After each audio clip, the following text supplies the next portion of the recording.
12. The Muqaddimah Chapter 6 Part 2. 12. Jurisprudence and its subdivision, inheritance laws.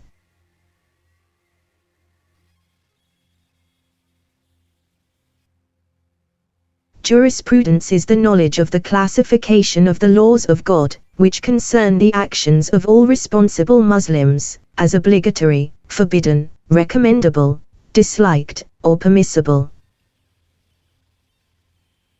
These laws are derived from the Quran and the Sunnah, traditions, and from the evidence the lawgiver, Muhammad, has established for knowledge of the laws. The laws evolved from the whole of this evidence are called jurisprudence, fiqh. The early Muslims evolved the laws from that evidence, though, unavoidably, they differed in the interpretation of it. The evidence is mainly derived from texts. The texts are in Arabic. In many instances, and especially with regard to legal concepts, 167 there are celebrated differences among them as to the meaning implicit in the words. Furthermore, the traditions, Sunnah, differ widely in respect of the reliability of the recensions.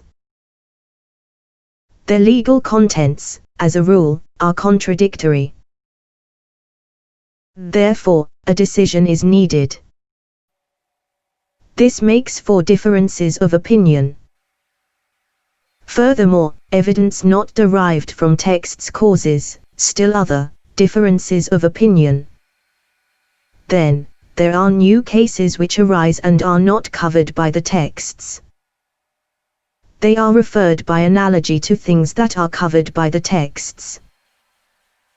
All of this serves to stir up unavoidable differences of opinion, and this is why differences of opinion occurred among the early Muslims and the religious leaders after them. Moreover, not all of the men around Muhammad were qualified to give legal decisions. Not all of them could serve as sources for religious practice. That was restricted to men who knew the Quran and were acquainted with the abrogating and abrogated, the ambiguous and unambiguous verses, 168 and with all the rest of the evidence that can be derived from the Quran. Since they had learned these matters from the Prophet directly or from their higher-ranking colleagues who had learned it from him. These men, therefore, were called readers, that is, men who were able to read the Quran. Because the Arabs were an illiterate nation, those who were able to read the Quran were distinguished by the name of readers. Their ability to read was a remarkable thing in those days. It continued to be that way at the beginning of Islam. Then, the cities of Islam grew, and illiteracy disappeared from among the Arabs because of their constant occupation with the Quran. Now the development of jurisprudence from its sources took place. Jurisprudence was perfected and came to be a craft and science. The Quran readers were no longer called Quran readers but jurists and religious scholars. The jurists developed two different approaches to jurisprudence. One was the use of opinion, reasoning, and analogy. It was represented by the Iraqis. The other was the use of traditions. It was represented by the Hijazis. As we have stated before, 169 few traditions circulated among the Iraqis. Therefore, they made much use of analogy and became skilled in it. That gave them the name of the representatives of opinion, reasoning. Their chief, around whom and whose followers their school centered, was the Imam Abu Hanifa. The leader of the Hijazis was Malik b. Anas and, after him, Ash-Shafi'i. Later on, a group of religious scholars disapproved of analogy and rejected its use. They were the Zahirites. They restricted the sources of the law to the texts and the general consensus. They considered obvious analogy and causality suggested by the texts as resting in the texts themselves, because a text that indicates a ratio legis 170 permits legal decision for all the cases covered by such a kind of reasoning. 171 The leaders of this school were Durd b. Ali 172 and his son and their followers. These were the three schools famous among the great mass of Muslims. The Alids invented their own school and had their own jurisprudence. They based it upon their dogma requiring abuse of some of the men around Muhammad, and upon their stated opinion concerning the infallibility of the Imams and the inadmissibility of differences in their statements. All these are futile principles.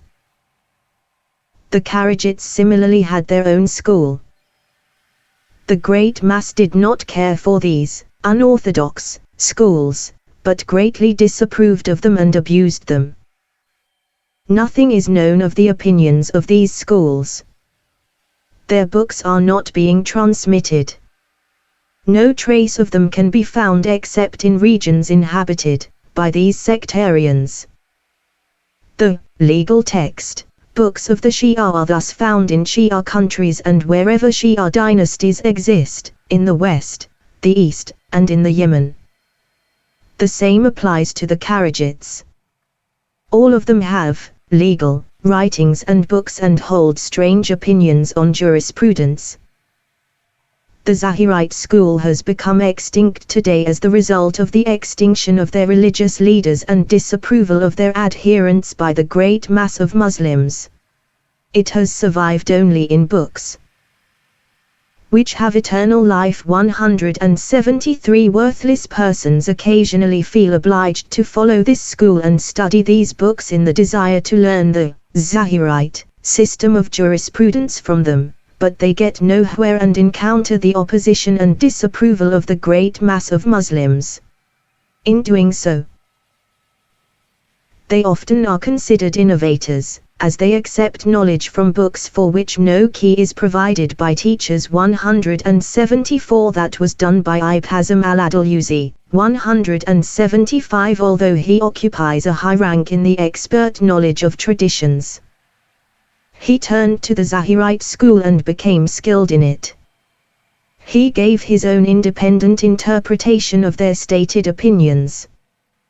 He opposed their leader Durd and attacked most of the Muslim religious leaders. For that, the scholars took their revenge on him. They greatly vilified his school and completely disregarded his books. It went so far that sale of his books on the market was prohibited. At certain times, they were even torn up. Nothing has remained except the schools of the representatives of opinion, reasoning, in the Iraq and of the representatives of traditions in the Hijaz. The leading authority of the Iraqis, around whom their school centered, was Abu Hanifa and Nu'man b. Thabit. His place in jurisprudence is irrevealed. This has been attested by persons of his own caliber, in particular, Malik and Ash-Shafi'i. The leading authority of the Hijaz was Malik b. Anas al-Asbahi, who held the leading position in Medina. He is distinguished by the fact that he added another source of law to those known to other scholars, namely, the practice of the Medis. He was of the opinion that by virtue of their religion and traditionalism, the Medis always necessarily followed each immediately preceding generation of Medis, in respect of what they cared 176 to do or not to do. The process would have gone back to the generation that was in contact with the actions of the Prophet, and they would have learned from him what to do and not to do. In Malik's opinion, the practice of the Medis, thus, is basic legal evidence. Many scholars have thought that the practice of the Medes is, rather, one of the problems of the general consensus. Therefore, they have disapproved of Malik's use of it, because use of the general consensus as a source of law is not restricted to the inhabitants of Medina to the exclusion of other Muslims, but extends to all Muslims. However, it should be known that general consensus means agreement concerning a religious matter on the strength of independent judgment. Malik did not consider the practice of the Medes in this light. He considered it in the light of the continuity of personal observation over successive generations, going back to the time of the lawgiver, Muhammad. The necessity of the traditionalism of the Medes, caused by the fact that they have such excellent models to follow, supports that attitude. It is true that the problem of the practice of the Medes has been mentioned in the chapter of legal works dealing with the general consensus. This is the most appropriate place for it, because both the practice of the Medes and the general consensus are concerned with agreement. However, the agreement of general consensus is the result of independent judgment and opinion, reasoning, in view of the available evidence. The agreement of the Medes, on the other hand, affects their practice inasmuch as it involves reliance upon personal observation of the practice of their predecessors.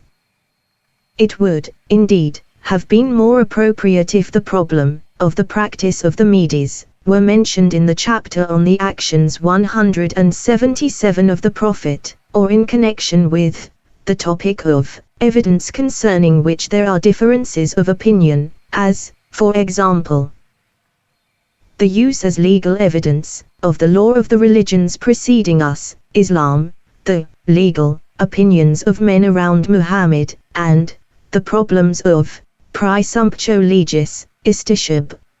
178. God gives success. Malik b. Anas was followed by Muhammad b. Idris al-Mutalibi ash-Shafi'i. He traveled to the Iraq after Malik's time. He met the followers of the Imam Abu Hanifa and learned from them. He combined the approach of the Hijazis with those of the Iraqis. He founded his own school and opposed Malik on many points. Malik and ash-Shafi'i were followed by Ahmed b. Hanbal. He was one of the highest-ranking hadith scholars. 179. His followers studied with those of Abu Hanifa, notwithstanding the abundant knowledge of traditions they themselves possessed. They founded another school. These four authorities are the ones recognized by tradition in the Muslim cities.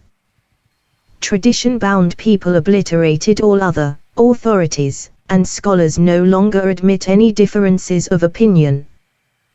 The technical terminology of the sciences has become very diversified, and there are obstacles preventing people from attaining the level of independent judgment. It is also feared that the existence of differences of opinion might affect unqualified people whose opinion, reasoning, and religion could not be trusted. Thus, scholars came to profess their inability to apply independent judgment, and had the people adopt the tradition of the authorities mentioned and of the respective group of adherents of each. They forbade one to modify his traditional allegiance, because that would imply frivolity. All that remained after basic textbooks had been produced in the correct manner, and the continuity of their transmission had been established, was to hand down the respective school traditions and, for each individual adherent, to act in accordance with the traditions of his school. Today, jurisprudence means this, and nothing else. 180. The person who would claim independent judgment nowadays would be frustrated and have no adherents. The Muslims today follow the tradition of one of the four authorities. The adherents of Ibn are few in number, 181. Most of them are in Syria and in the Iraq, that is, 182 in Baghdad and environs.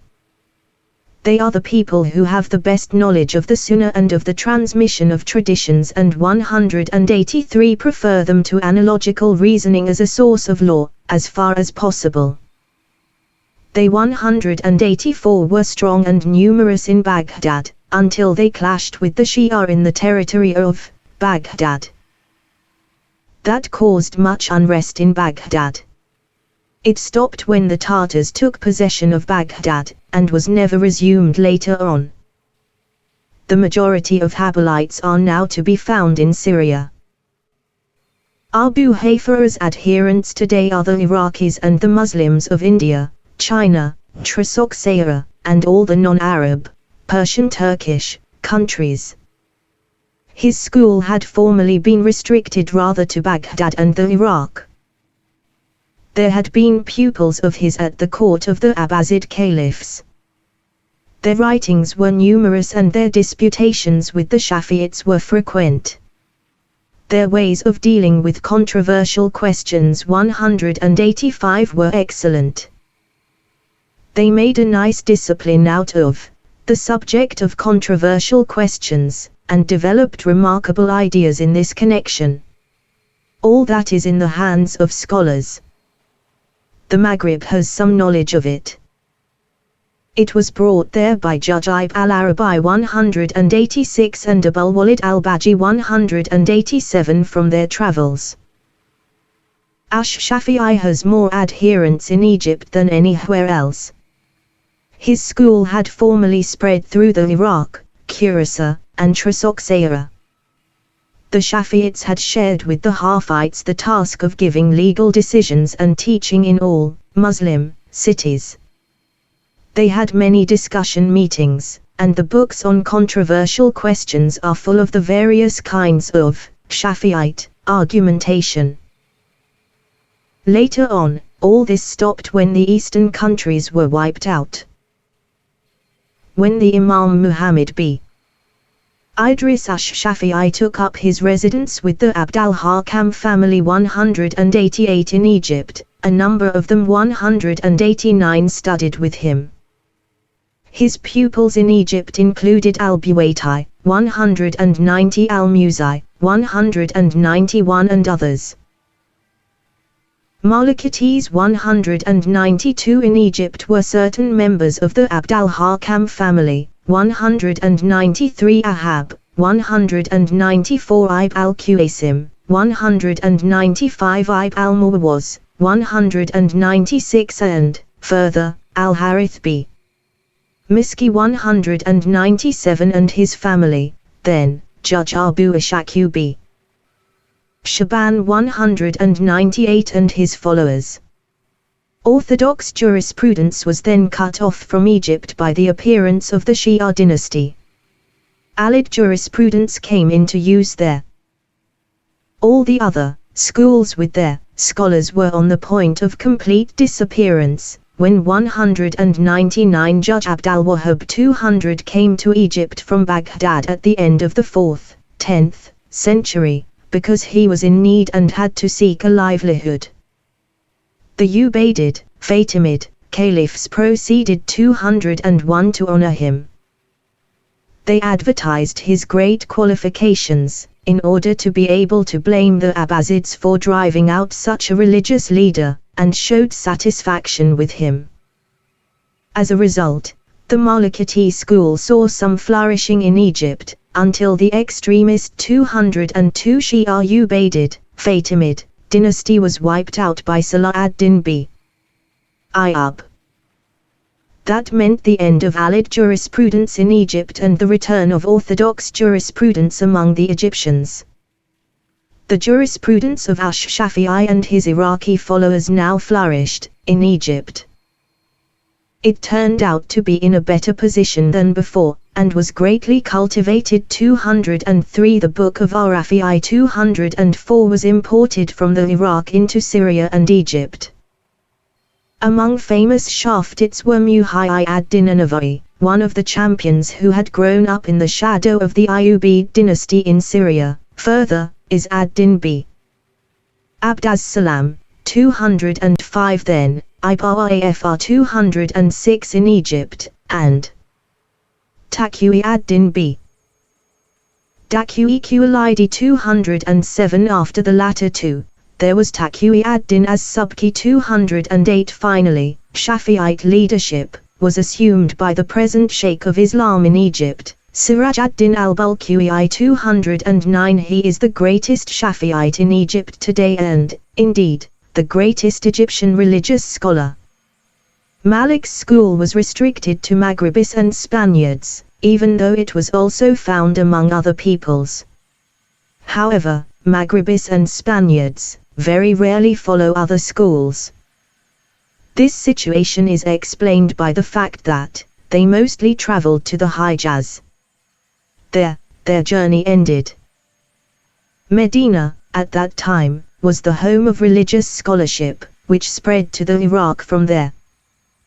The Iraq did not lie in the way of the travels of the Maghribis and the Spaniards.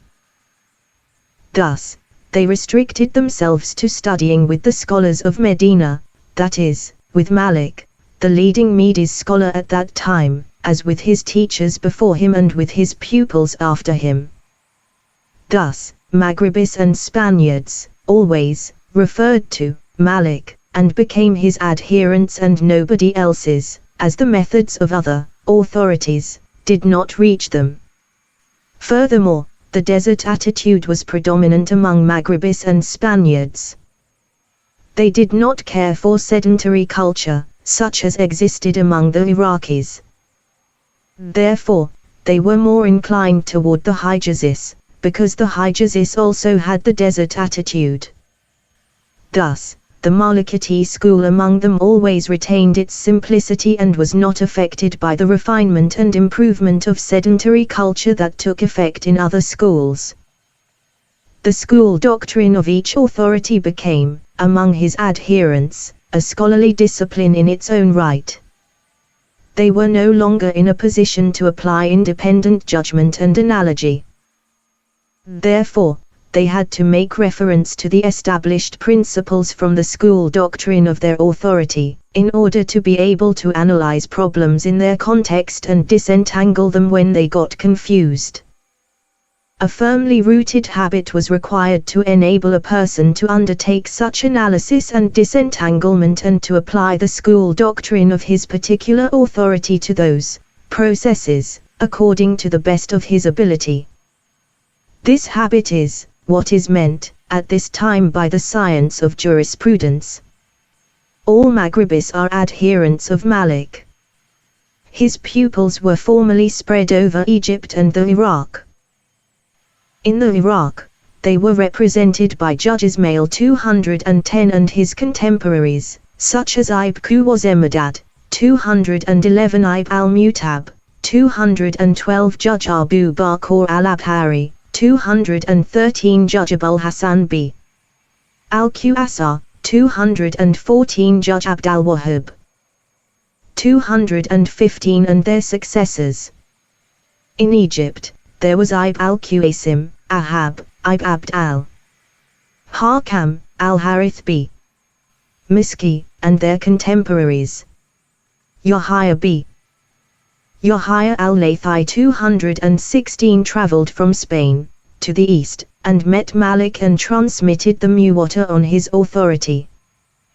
He was an important pupil of Malik. Also, Abd al-Malik b. Habib 217 traveled from Spain to the east, and studied with Ibn Asim and his contemporaries. He spread the school of Malik in Spain.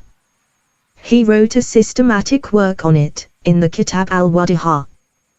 A pupil of his, al-Utbi, 218 wrote the Utbiyah.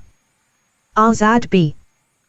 al-Furat 219 traveled from Ifriqiya to the east, and studied first with the followers of Abu Hanifa, but then changed over to the school of Malik. He studied with Ibn al-Qasim all the chapters of jurisprudence and wrote down what he learned. He brought his book back to Al-Qayrawiyya. It was called Al-Asajiyya, after Azad b. Al-Furat. Sahu 220 studied it with Azad himself. He, then, travelled to the east and met Ibn al-Qasim. He studied with him and confronted him with the problems of the Asajiyya. He reconsidered many of them, and Sahu wrote down his own 221 problems in a systematic work, and stated which of the problems of the Asajiyya he had reconsidered. Ibn al-Qasim and he together wrote to Azad and asked him to delete from the Asajiyya the problems that had been reconsidered by Ibn al-Qasim and Sahu, and to accept the book of Sahu. Azad, however, refused to do that. As a result, people disregarded Azad's book and followed the Muqaddimah of Sahu, despite the fact that, in the Muqaddimah, different problems were, confusingly, lumped together in the various chapters. Therefore, the Muqaddimah was called Muqaddimah and Muqtalata, the mixed up, confused one. The inhabitants of Al-Qayrawiyya were concentrated upon the Muqaddimah, whereas the Spaniards concentrated upon the Wadihar and the Utbiyah. Ibn Izid, 222 then, made a compendium of the Muqaddimah ad Muqtalata in a book entitled Al-Muqtasar. One of the jurists of Al-Qayrawiyya, Abu Sa'id al-Baradi, 223 also made a compendium of it in a book entitled At-Tardib. The Sheikhs of Ifriqiya used the Tardib as their textbook. They accepted it and disregarded all other works. In the same way, the Spaniards used the Utbiyah as their textbook and kept away from the Wadihar and other works. Malikite scholars have never ceased writing commentaries, explanations, and synopses of these main works. The people of Ifriqiya wrote a good deal on the Muqaddimah. Scholars such as Ibn Uwais, 224 al-Laqmi, 225 Ibn Maris, 226 at-Twizi, 227 Ibn Basi, 228 and others, wrote on it. The Spaniards wrote a good deal on the Utbiyah. Scholars such as Ibn Rushd 229 and others wrote on it. Ibn Izid collected all the problems, contradictions, and statements from the main works in the Kitab an-Nawadiyah. He dealt with all the stated opinions of the school and listed in detail in that book the contents of all the main works. Most of it was taken over by Ibn Uwais into his book on the Muqaddimah. The Malikite school was very actively cultivated in the two countries, Spain and northwestern Africa, until the dynasties of Córdoba and Al-Qayrawiyya were destroyed. Later on, the Maghribis held on to the Malikite tradition of the two cities. There 230 are three different schools within the Malikite school. 1. That of the Qayrawiyyas. Its founder was Sahu, who studied with Ibn al-Qasim. 2. That of the Cordovans. Its founder was Ibn Habib, who studied with Malik, Mutarrif, 231 Ibn al-Majishim, 232 and Azbag 233. 3. That of the Iraqis. Its founder was Judge Ismail and his companions. Eventually, there appeared the book of Abu Amr al-Hajib, in which he summarized the various approaches of the Malikite authorities to every subject and enumerated their statements on every individual problem. Thus, his work came to be a kind of synopsis of the school. The Malikite school had been in Egypt since the times of Al-Harith b. Miski, Ibn al-Muayyasa, Ibn al-Lahib, Ibn Rashiku, and Ibn Shaz. 245 in Alexandria, it was cultivated by the Auf and Saad families, and by Ibn Attallah. 246 I do not know from whom Abu Amr al-Hajib 247 got his knowledge of the Malikite school, but he lived after the destruction of the Ubaydid, Fatimid, dynasty and the disappearance of Alid jurisprudence, and after the orthodox Shdfite and Malikite jurisprudence had reappeared in Egypt. The Egyptian school followed that of the Iraqis. Judge Abd al-Wahhab moved from Baghdad to Egypt at the end of the 4th, 10th century, and the Egyptians studied with him. The Malikite school in Egypt had started with al-Harith b.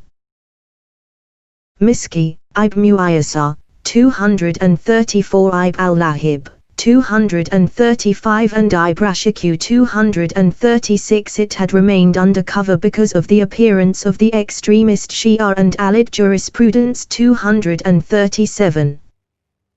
The Iraqi school was shunned by the inhabitants of Al-Qayrawah and Spain, because it was far away, its ways of reaching conclusions were obscure, and they knew little about the sources that the Iraqis used. Scholars are, basically, men of independent judgment, even when their opinion stands apart and does not agree with the general opinion, and they do not blindly believe in tradition, nor do they like to use it as their method. Therefore, we find that the Maghribis and Spaniards do not accept the opinion of the Iraqis, whenever they cannot find a tradition of the Imam Malik or one of his companions to support it. Later on, the various schools merged with each other.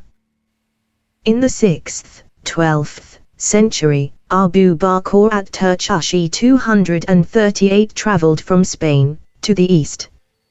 He stopped and settled in Jerusalem.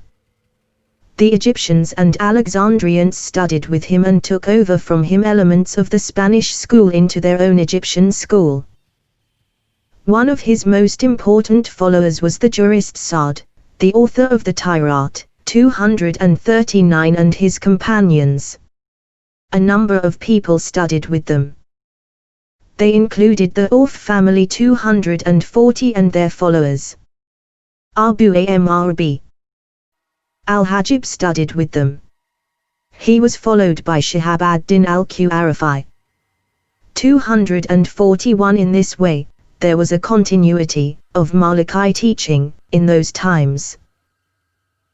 The Shafi'ite school had also been destroyed in Egypt at the time of the Alid Ubaydid, Fatimid, 242 dynasty. Later on, the work of the Qurasayya Shafi'ite Rafi'i 243 made its appearance with the jurists who renewed the Shafi'ite school. In Syria, one of the Shafi'ite champions, Muhayyi ad-Din an-Nawawi, made his appearance. Later on, the Western school of Malikites also took over elements of the Iraqi school through Ash-Shurimsi. 244. He was outstanding in Alexandria as representative of the Western and Egyptian school. When the Abbāsid al-Mustasa, the father of al-Musta'im and son of Az-Zahi, built his college in Baghdad, he asked the Ubaydid, Fatimid, caliphs, who at that time were in Cairo, to send him Baghdad. Al-Mustasa appointed him professor in the Mustasiriyya College. He remained there until Hulagu took possession of Baghdad in 656, 1258. He escaped the fury of the catastrophe and went free. He remained living there until he died in the days of Hulagu's son, Ahmed Abugha. A compendium of the Egyptian school that had taken over elements of the Western school was made, as we have mentioned, 248 in the Muqtasar of Abu Amr b. al-Hajib, which mentions the different problems of every juridical subject and enumerates the various statements on each individual problem. Thus, it came to be a kind of synopsis of the school. When his work reached the Maghrib at the end of the 7th, 13th century, the majority of Maghribi students, and especially the inhabitants of Bougie, concentrated upon it. The chief teacher of the people of Bougie, Abu Ali Sa'adin az-Zavari, 249 had been the one who brought the work of Ibn al-Hajib to the Maghrib. He had studied with Ibn al-Hajib's followers in Egypt, had copied his Muqtasar, and brought it to the West. It spread among his pupils in the region of Bougie and was introduced by them into all the other cities of the Maghrib. Contemporary Maghribi students of jurisprudence use and study it, because of the interest the Sheikh Sa'ad-Din is said to have aroused in it. A number of Maghribi sheikhs, such as Ibn Abdassalim, Ibn Rashid, 250 and Ibn Haru, 251 commented on it. All of them are sheikhs of Tunis. Their principal champion in this respect is Ibn Abdassalam. In addition, they use the Kitab at-Tardib as textbook in their teaching. God guides whomever He wants to guide. 252. The Science of Inheritance Laws 253. The science of inheritance laws is the knowledge of estate division and the correct determination of the proper shares in an estate with regard to the relation of the individual shares to the basic divisions. It also includes the knowledge of the readjustment of shares, mu'asakha. Such readjustment is necessary when one of the original heirs dies and his portion is to be distributed among his heirs. This requires a calculation to adjust the first division of the estate, so that all the heirs who are entitled to shares in the estate get to know their shares without an actual distribution taking place. Such readjustments may have to be undertaken more than once or twice. Thus, there may be a greater number of them. Every time a new calculation is needed. Also, the division of an estate may have to consider two possibilities, in that, for instance, one heir may acknowledge an other heir, while a third heir does not acknowledge that second heir. Then, the division of the estate is adjusted and figured out according to the two possibilities, and the amount of the shares is considered. Then, the estate is divided among the heirs in shares proportionate to the basic fractions. 254. All this requires calculation. Therefore, jurists made of it a separate subject, because, in addition to jurisprudence, it requires calculation as the predominant element in it. They considered it a discipline in its own right. Scholars have written many works on it. The most famous work on the subject among the more recent Spanish Malikites is the work of Ibn Thabit 255 and the Muqtasar of Judge Abul Qasim al-Hawfi 256 and then, the one by al-Jadi 257. Among the more recent Africans who wrote on the subject, there is Ibn al-Mu'tamar at-Tarabulusi 258 and others 259. The Shafi'ites, Hafites, and Hanbalites have, also, written many works on the subject. They have given important and difficult practical instances showing their competence in jurisprudence and calculation. There is, especially, Abul Ma'ali, Imam al-Haramay, 260 and similar jurists. This is a noble discipline. It combines intellectual and traditional knowledge.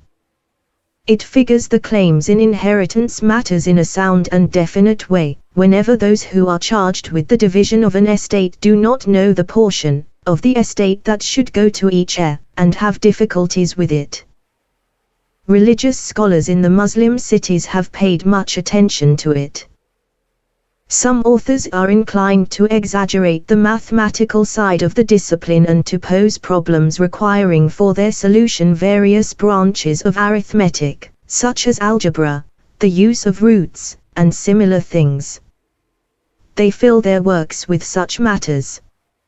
It is not something that is much used by the people, and it is of no practical use for them in their inheritance matters, because it deals with unusual and rare cases. However, it is useful for practice and offers the best opportunity for acquiring the proper habit, which can then be applied to actual cases. Most of the scholars who are concerned with this discipline refer, in order to prove its excellence, to the following tradition, which is transmitted on the authority of Abu Hurairah: the Farda'id, inheritance laws, constitute a third of religious scholarship, and they are the first discipline to be forgotten. 261 Another recension has a half of religious scholarship. The tradition was published by the hadith expert Abu Nu'aym. 262 People who are concerned with inheritance laws use it as an argument in favor of the importance of their science, because they think that Farda'id in the tradition quoted refers to estate division, furad. However, it is obvious that such an interpretation is far-fetched. Farda'id here is intended to mean obligations, furad, imposed upon Muslims in connection with religious worship, customs, matters of inheritance, and other things. If understood in this sense, it is correct to state that the Farda'id constitute 1/2 or 1/3 of scholarship. The inheritance laws, by themselves, constitute a much lesser portion of religious scholarship as a whole. This interpretation of the meaning of Farda'id in the tradition quoted is supported by the fact that the application of the word Farda'id to a particular discipline, or its restriction to estate division, is part of the technical terminology the jurists created when the various disciplines and terminologies came into existence. At the beginning of Islam, the word Farda'id was used only in a general way. It was derived from fard, which means to determine or to cut. 262 It was intended to be used for all the furad obligations, as we have stated. Such was its actual use in the religious law. In interpreting the tradition quoted, the word must not be taken to mean anything but what it meant at the time of the early Muslims. That indicates most correctly what they meant by it. And God knows better. 13. The science of the principles of jurisprudence and its subdivisions, dialectics and controversial questions. 263. It should be known that the science of the principles of jurisprudence is one of the greatest, most important, and most useful disciplines of the religious law. It is concerned with the evidence of the religious law from which the laws and legal obligations of the Muslims are derived. The basic sources of legal evidence are the book, that is, the Qur'an, and, then, the Sunnah, which clarifies the Qur'an. At the time of the Prophet, the laws were received directly from him. He possessed the Quranic revelation, and he explained it directly by his words and deeds. No transmission, speculation, or analogical reasoning was needed. After the Prophet's death, direct explanation of the Qur'an's legal significance was no longer possible.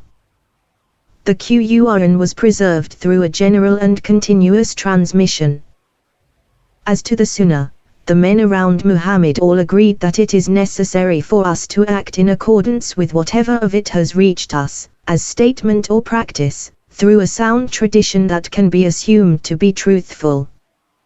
It is in this sense that legal evidence is determined by Qur'an and Sunnah.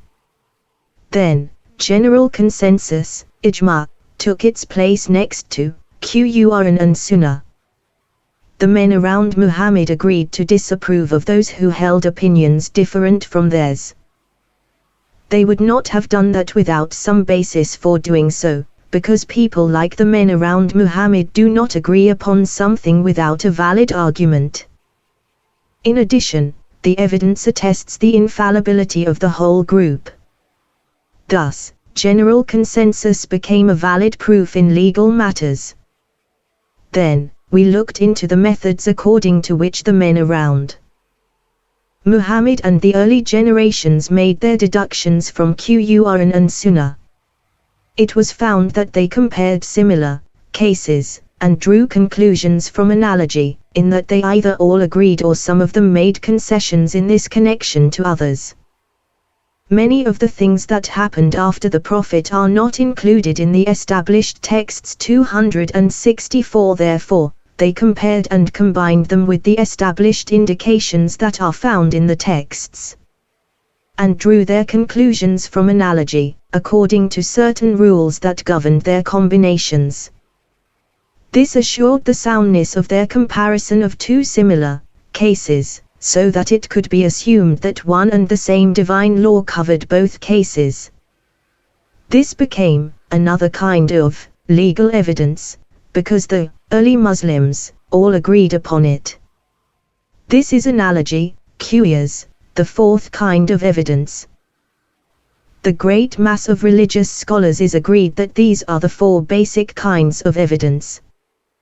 Some scholars differed on the matters of general consensus and analogy, but this is exceptional.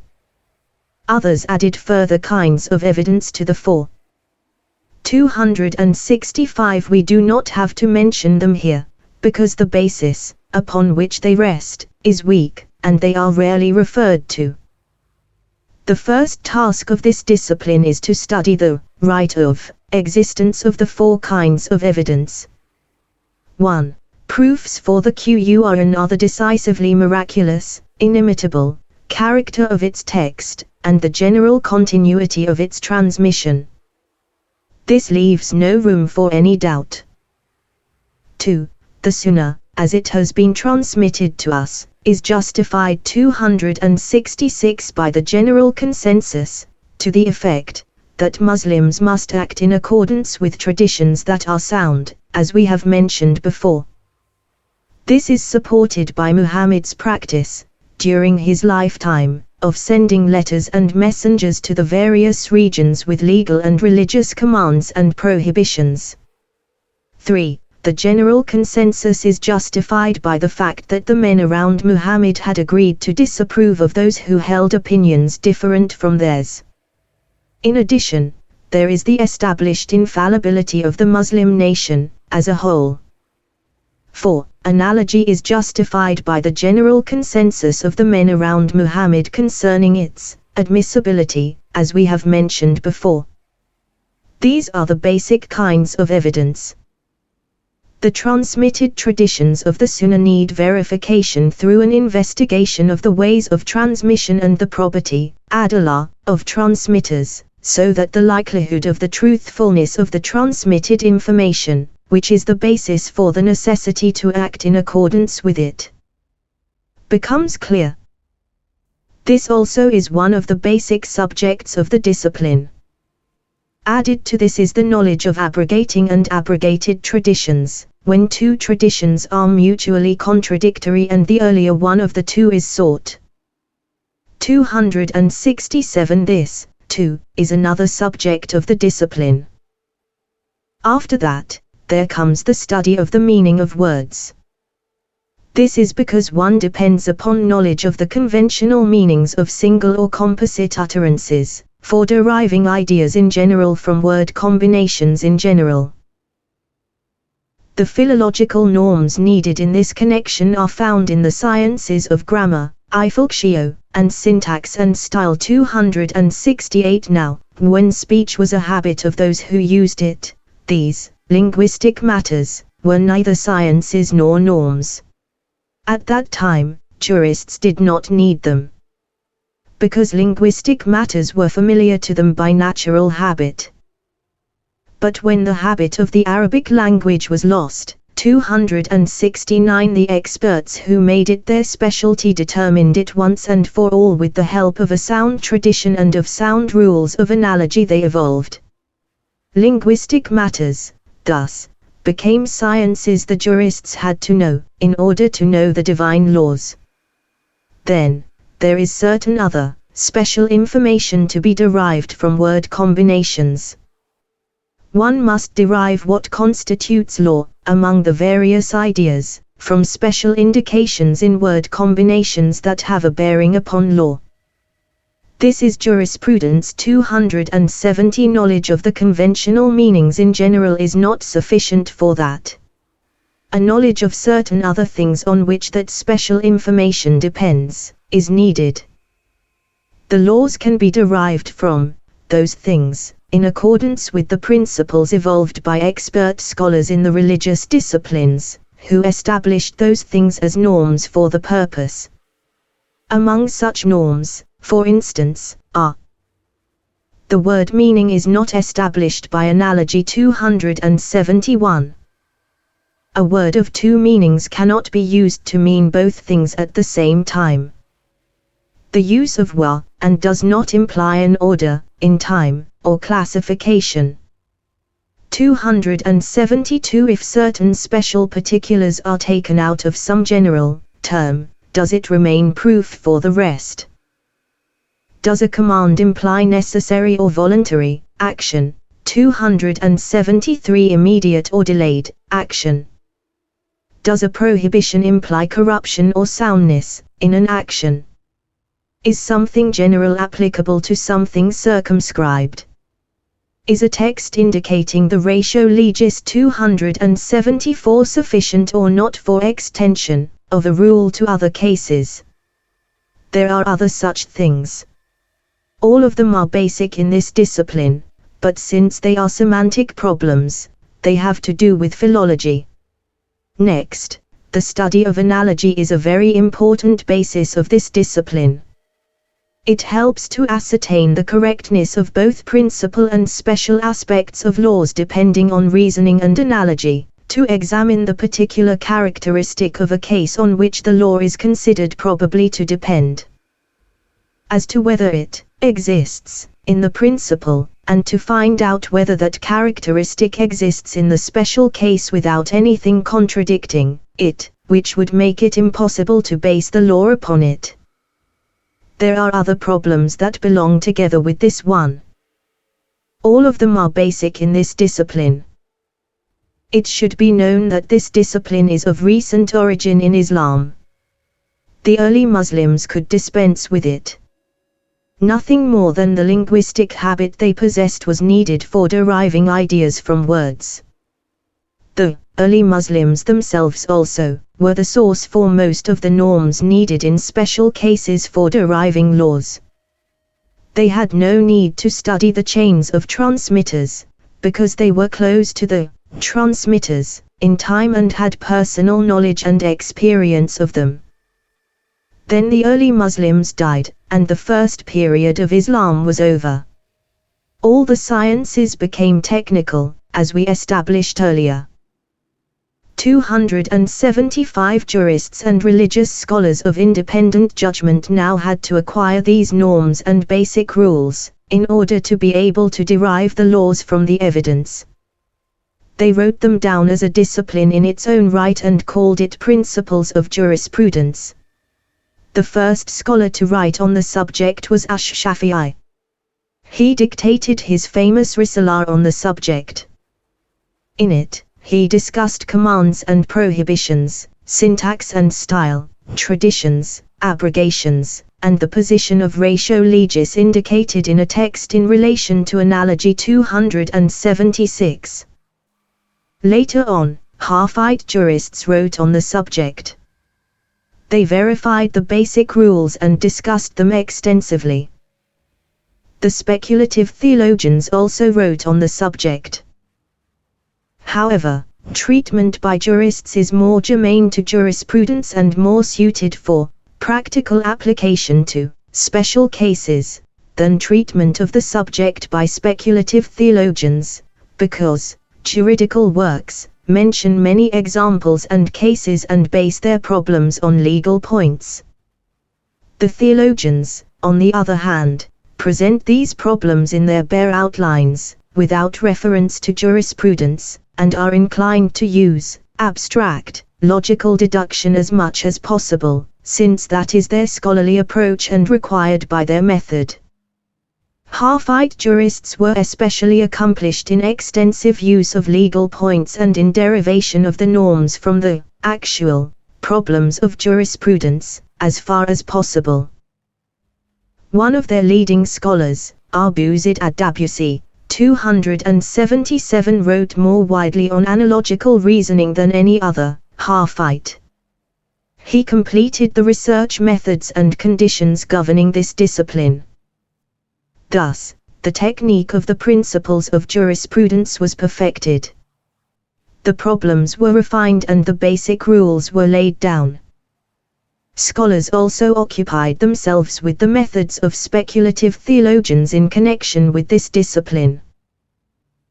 The best books written by theologians on this subject were the Kitab al-Burha, by the Imam al-Haramayn, and the Mustasfa, by al-Ghazali. Both authors were Ash'arites. There were two more books, the Kitab al-Umad by Abd al-Jabbar, 278, and the commentary on it, entitled Al-Mutamath, by Abul Husay al-Basri, 279. Both authors were Mu'tazila. These four books were the basic works and pillars of this discipline.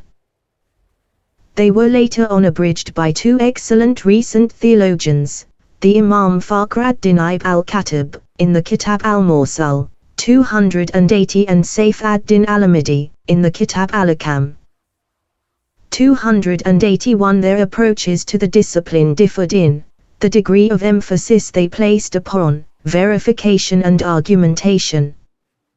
Ibn al-Khattab was more inclined to present many proofs and arguments, while al-Amidi was eager to verify the views of the schools and to present the problems in detail. The Kitab al-Mursal was abridged by such pupils of the Imam Fakhr ad-Din as Siraj ad-Din al-Amai, 282, in the Kitab at-Tasil, and Taj ad-Din al-Amai, 283, in the Kitab al-Hasil. Shihab ad-Din al-Qarafi, 284, selected certain propositions and basic points from these works in a small book which he entitled At-Taqwihat. The same was done by al-Baydawi in the Kitab al-Mihaj, 285. Beginners occupied themselves with these two books, and many people wrote commentaries on them. The Kitab al-Ahkam by al-Amidi is more concerned with verifying the problems. It was abridged by Abu Amr al-Hajib, in the work of his known as the Large Muqtasar. Ibn al-Hajib then made another compendium of it, which is used by students. 286 people both in the East and the West studied it and wrote commentaries on it. These compendia represent at its best the approach of the theologians to this discipline. The Harfites have written a great deal on their approach to the discipline. The best writings on it by an early scholar are the works of Abu Zayd ad-Dabusi. The best works on it by a recent scholar are those by Saif al-Islam al-Bastoi, 287, a leading Harfite. They exhaust the subject. Later on, the Harfite jurist Ibn as-Sarati, 288, combined the approaches of the Kitab al-Ahkam and the work of al-Bastoi in a book entitled Kitab al-Badi. The Kitab al-Badi turned out to be a very well-written and original work. Leading contemporary religious scholars use it for teaching and research. Many non-Arab scholars have been eager to write commentaries on it, and the situation is, still, the same at the present time. The foregoing remarks have explained the real meaning of this discipline, described the subjects with which it deals, and enumerated the works on it known at the present time. May God let us profit from scholarship and make us scholars through His kindness and generosity. The controversial questions 289. It should be known that the jurisprudence described, which is based upon religious evidence, involves many differences of opinion among scholars of independent judgment. Differences of opinion result from the different sources they use and their different outlooks, and are unavoidable, as we have stated before. 290. These differences, occupied a very large space in Islam. Originally, people could adhere to any juridical authority they wished. Later on, the matter was in the hands of the four leading authorities in the Muslim cities. They enjoyed a very high prestige. Adherence was restricted to them, and people were thus prevented from adhering to anyone else. This situation was the result of the disappearance of independent judgment, because the exercise of independent judgment was too difficult a matter, and because, in the course of time, the scholarly disciplines constituting material for independent judgment had multiplied. Also, there existed nobody who might have organized a school in addition to the existing four. Thus, they were set up as the basic schools of Islam. Differences of opinion among their adherents and the followers of their laws received equal status with differences of opinion concerning religious texts and legal principles, in general. The adherents of the four schools held disputations, in order to prove the correctness of their respective founders. These disputations took place according to sound principles and fast rules. Everyone argued in favor of the correctness of the school to which he adhered and which he followed. The disputations concerned all the problems of religious law and every subject of jurisprudence. The difference of opinion was on occasion between Shafi'i and Malik, with Abu Hanifa agreeing with one of them. Or it was between Malik and Abu Hanifa, with Shafi'i agreeing with one of them. Or it was between Shafi'i and Abu Hanifa, with Malik agreeing with one of them. The disputations clarified the sources of the authorities as well as the motives of their differences and the occasions when they exercised independent judgment. This kind of scholarship was called controversial questions. The persons who cultivate it must know the basic rules through which laws can be evolved, just as they are known to scholars of independent judgment. However, the latter need those basic rules in order to find the law, while the former need them in order to guard the legal problems that have been evolved against destruction by the arguments of an opponent. It is, indeed, a very useful discipline. It affords acquaintance with the sources and evidence of the authorities, and gives students practice in arguing whatever they wish to prove. Works by Hanafites and Shafi'ites are more numerous on the subject than those by Malikites. As one knows, analogy is for the Hanafites a principle on which many details of their school depend. Therefore, they are the people who speculate and investigate. The Malikites, on the other hand, mostly rely on tradition. They do not speculate. Furthermore, most of them are Maghribis who are Bedouins, who care only a little for the crafts. 291.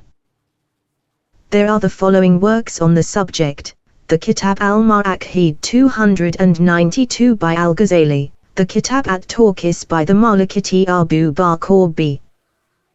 al-Arabi, 293 who imported the subject from the East, the Kitab at-Taliqua by Abu Zid ad-Dabusi, and the Uyu al-Adillah by the Malikiti Shaykh Ibn al-Qasar 294 in his Muqtasar on the principles of jurisprudence. Ibn as-Sarati has collected all the controversial law that is based on the principles of jurisprudence. 295 In connection with every problem, he noted the controversial questions that are based on it. Dialectics. Dialectics involves knowledge of the proper behavior in disputations among the adherents of the legal schools and others. The choices of rejection and acceptance in disputations are numerous. In arguing and answering, each disputant lets himself go in his argumentation. Some of it is correct. Some of it is wrong. Therefore, the authorities had to lay down the proper rules of behavior by which the disputants would have to abide. These concern rejection and acceptance, how the person advancing an argument should behave and how the person replying to the argument should behave, when it is permissible for a disputant to advance an argument, how he should admit, defeat 296 and stop, when he should interrupt or contradict his opponent, and where he should be silent and permit his opponent to talk and advance his arguments. It has, therefore, been said that this discipline is the knowledge of the basic rules of proper behavior in arguing, which help either to safeguard an opinion or to demolish it, whether that opinion concerns jurisprudence or any other subject. There are two methods. There is the method of al-Bastoi, which is limited to the evidence of the religious law from texts, general consensus, and argumentation 297, and there is the method of al-Amidi 298, which applies quite generally to every argument used in argumentation, no matter to which scholarly discipline it belongs. Most of the subject is concerned with argumentation. It is a good procedure, but, by its very nature, it contains much sophistry. If it is considered under the aspect of logic, it is, as a rule, quite similar to sophistical reasoning. However, the correct forms of arguments and syllogisms are carefully observed in it, in that the methods of argumentation in this respect are chosen as it is proper. The Amidi just mentioned was the first to write on his method 299, therefore, its invention was ascribed to him. He wrote a brief book, entitled Al-Ashad. Later on, he was followed by such recent scholars as An-Nasafi 300 and others who walked in his steps and followed the way he had shown. Many works were written on the method. At this time, no regard is paid to it, because scholarship and scientific instruction have dwindled in the Muslim cities. It is, after all, a luxury, and not a necessity. God has the power to execute His commands. 301. 14. The science of speculative theology. This is a science that involves arguing with logical proofs in defense of the articles of faith and refuting innovators who deviate in their dogmas from the early Muslims and Muslim orthodoxy. The real core of the articles of faith is the oneness of God. Therefore, we shall present here, first, a nice specimen of logical argumentation that will show us the oneness of God in the most direct method and manner. We shall then go back and give a correct description of speculative theology and the subjects it studies. We shall also indicate the reason why it developed in Islam and what it was that called for its invention. We 302 say, it should be known that the things that come into being in the world of existing things, whether they belong to essences or to either human or animal actions, require appropriate causes which are prior to their coming into being. They introduce the things that come into being into the realm dominated by custom, and affect their coming into being. Each one of these causes, in turn, comes into being and, thus, requires other causes. Causes continue to follow upon causes in an ascending order, until they reach the causer of causes, him who brings them into existence and creates them. Praised be He, there is no God but Him. In the process, the causes multiply and widen in extent vertically and horizontally. The intellect becomes confused in the attempt to perceive and enumerate them. Only a comprehensive knowledge can encompass them all, especially all human and animal actions. Among the causes of action, there evidently belong the various kinds of intention and volition, since no action can materialize except through volition and intention. The various kinds of intention and volition are matters pertaining to the soul. As a rule, they originate from previous consecutive perceptions, tasawwurat. These perceptions cause the intention to act. The causes of such perceptions are, again, other perceptions. Now, the cause of all the perceptions taking place in the soul is unknown, since no one is able to know the beginnings or order of matters pertaining to the soul. They are consecutive notions that God puts into the mind of man, who is unable to understand their beginnings and ends. As a rule, man is able only to comprehend the causes that are natural and obvious and that present themselves to our perception in an orderly and well-arranged manner, because nature is encompassed by the soul and on a lower level than it. The range of perceptions, however, is too large for the soul, because they belong to the intellect, which is on a higher level than the soul. The soul, therefore, can scarcely perceive very many of them, let alone all of them. This shows the wisdom of the lawgiver, Muhammad, when he forbade us to speculate about causes and to stop with them. Such speculation is a field in which the mind becomes lost and gets nowhere, nor gains any real insight. 303 Say, God, and then let them amuse themselves with their idle talk. 304 Man often stops to speculate about causes, and thereby is prevented from ascending to the next higher stage. His feet slip. He becomes one of those who go astray and perish. We ask God for protection against disappointment and obvious perdition. One should not think that Imam has the power, or can choose at will, to stop, or to retrace his steps. No. Talking about causes results in giving the soul a fast coloring. We do not know how this comes about, for if we knew it, we could be on guard against it.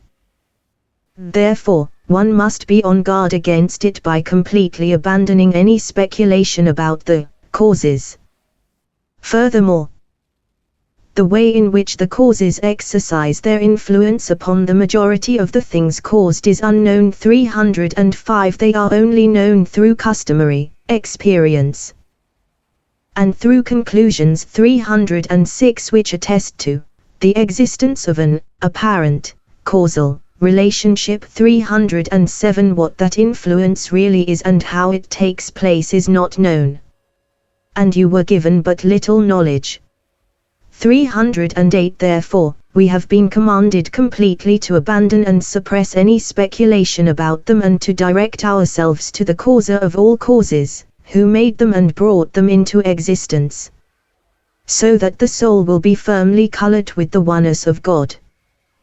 So were we taught by the lawgiver, Muhammad, who knows better than we do the things that are to the interest of our religion and the ways that lead us to happiness, because he saw that which is beyond sensual perception.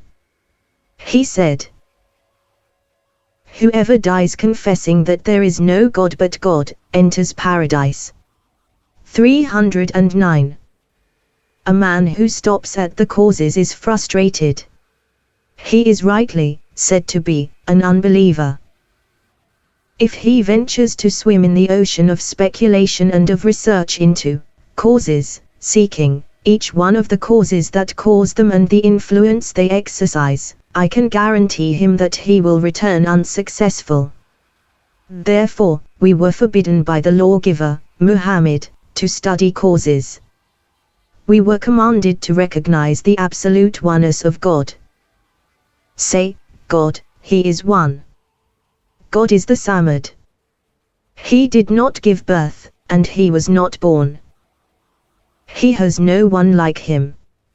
310 Man 311 should not trust the suggestion that his mind makes, that it is able to comprehend all existing things and their causes, and to know all the details of existence. Such a suggestion of the mind should be dismissed as stupid. It should be known that every person with perception has the superficial impression that the whole of existence is comprised by his perceptions, and that it does not extend beyond the realm of his perceptions. 312 The matter is different in fact. The truth lies beyond that. One knows that a deaf person feels that the whole of existence is comprised in the perceptions of his four senses and his intellect. The whole group of audible things constitutes no part of existence for him. The same applies to a blind person. The whole group of visible things constitutes no part of existence for him. If people with such defects were not set right by their adherence to information they receive from their fathers and teachers who are their contemporaries, and from the majority of people in general, they would not admit the existence of audible things, things visible, etc. They follow the majority in admitting the existence of these groups of cessibilia, but the admission is not in their natural disposition nor in the nature of their sense perception. If dumb animals were asked and could speak, we would find that they would ignore the whole group of intelligibilia. It would simply not exist for them. Now, it might be assumed that there exists another kind of perception different from ours, since our sense perceptions are created and brought into existence. God's creation extends beyond the creation of man. Complete knowledge does not exist in man. The world of existence is too vast for him. God has comprehension beyond theirs. 313 Therefore, everyone should be suspicious of the comprehensiveness of his perceptions and the results of his perception, and should follow what the lawgiver, Muhammad, commanded him to believe and to do. He is more desirous of his happiness than man himself, and he knows better what is good for him. His level of perception is higher than that of human perception. The territory he covers, in his mind, is wider than that of human intelligence. This does not speak against the intellect and intellectual perceptions. The intellect, indeed, is a correct scale. Its indications are completely certain and in no way wrong. However, the intellect should not be used to weigh such matters as the oneness of God, the other world, the truth of prophecy, the real character of the divine attributes, or anything else that lies beyond the level of the intellect. That would mean to desire the impossible.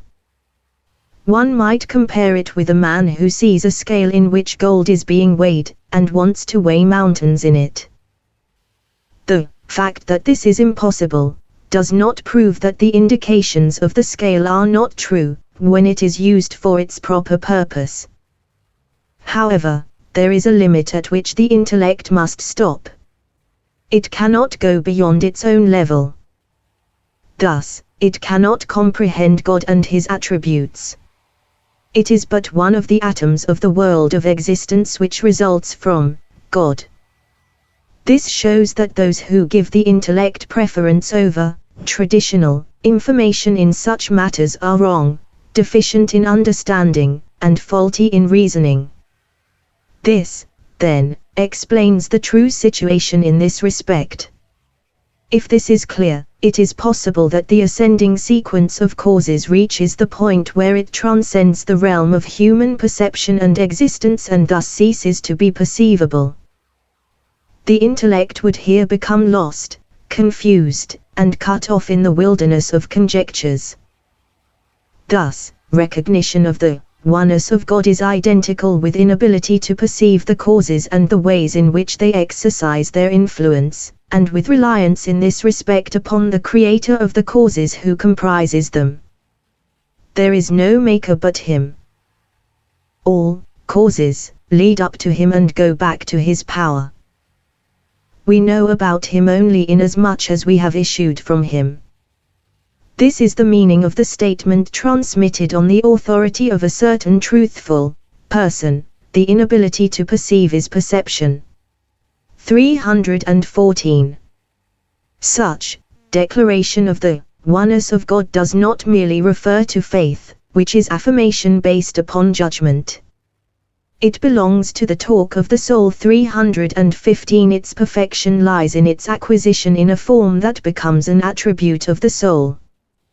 In the same way, the object of all human actions, and divine worship is acquisition of the habit of obedience and submissiveness and the freeing of the heart from all preoccupations save the worshipped master, until the novice on the path to God becomes a holy person.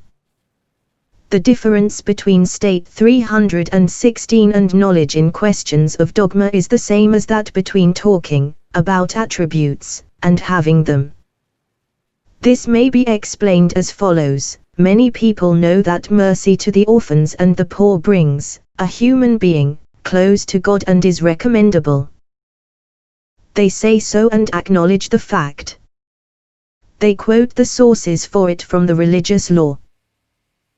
But if they were to see an orphan or a poor person of the destitute classes, 317, they would run away from him and disdain to touch him, let alone show mercy to him or any of the higher stations 318 of sympathy, affection, and charity. Their mercy for the orphan was the result of having reached the station of knowledge. It was not the result of the station of state nor of an attribute of theirs. Now, there are people who, in addition to the station of knowledge and the realizatio of the fact that mercy to the poor brings a human being close to God, have attained another, higher station. They have attained the attribute and habit of mercy. When they see an orphan or a poor person, they approach him and show him mercy. They wish to receive the heavenly reward for the compassion they show him. They are hardly able to refrain from showing compassion, even if they are repulsed. They give as charity whatever they have available from their own property. The relationship of man's knowledge of the oneness of God to his possession of it as an attribute is of the same character. Knowledge results by necessity from possession of an attribute. It is a kind of knowledge that exists on a more solid basis than knowledge attained previous to the possession of the attribute. An attribute, on the other hand, is not obtained from knowledge alone. There must be an action, and it must be repeated innumerable times.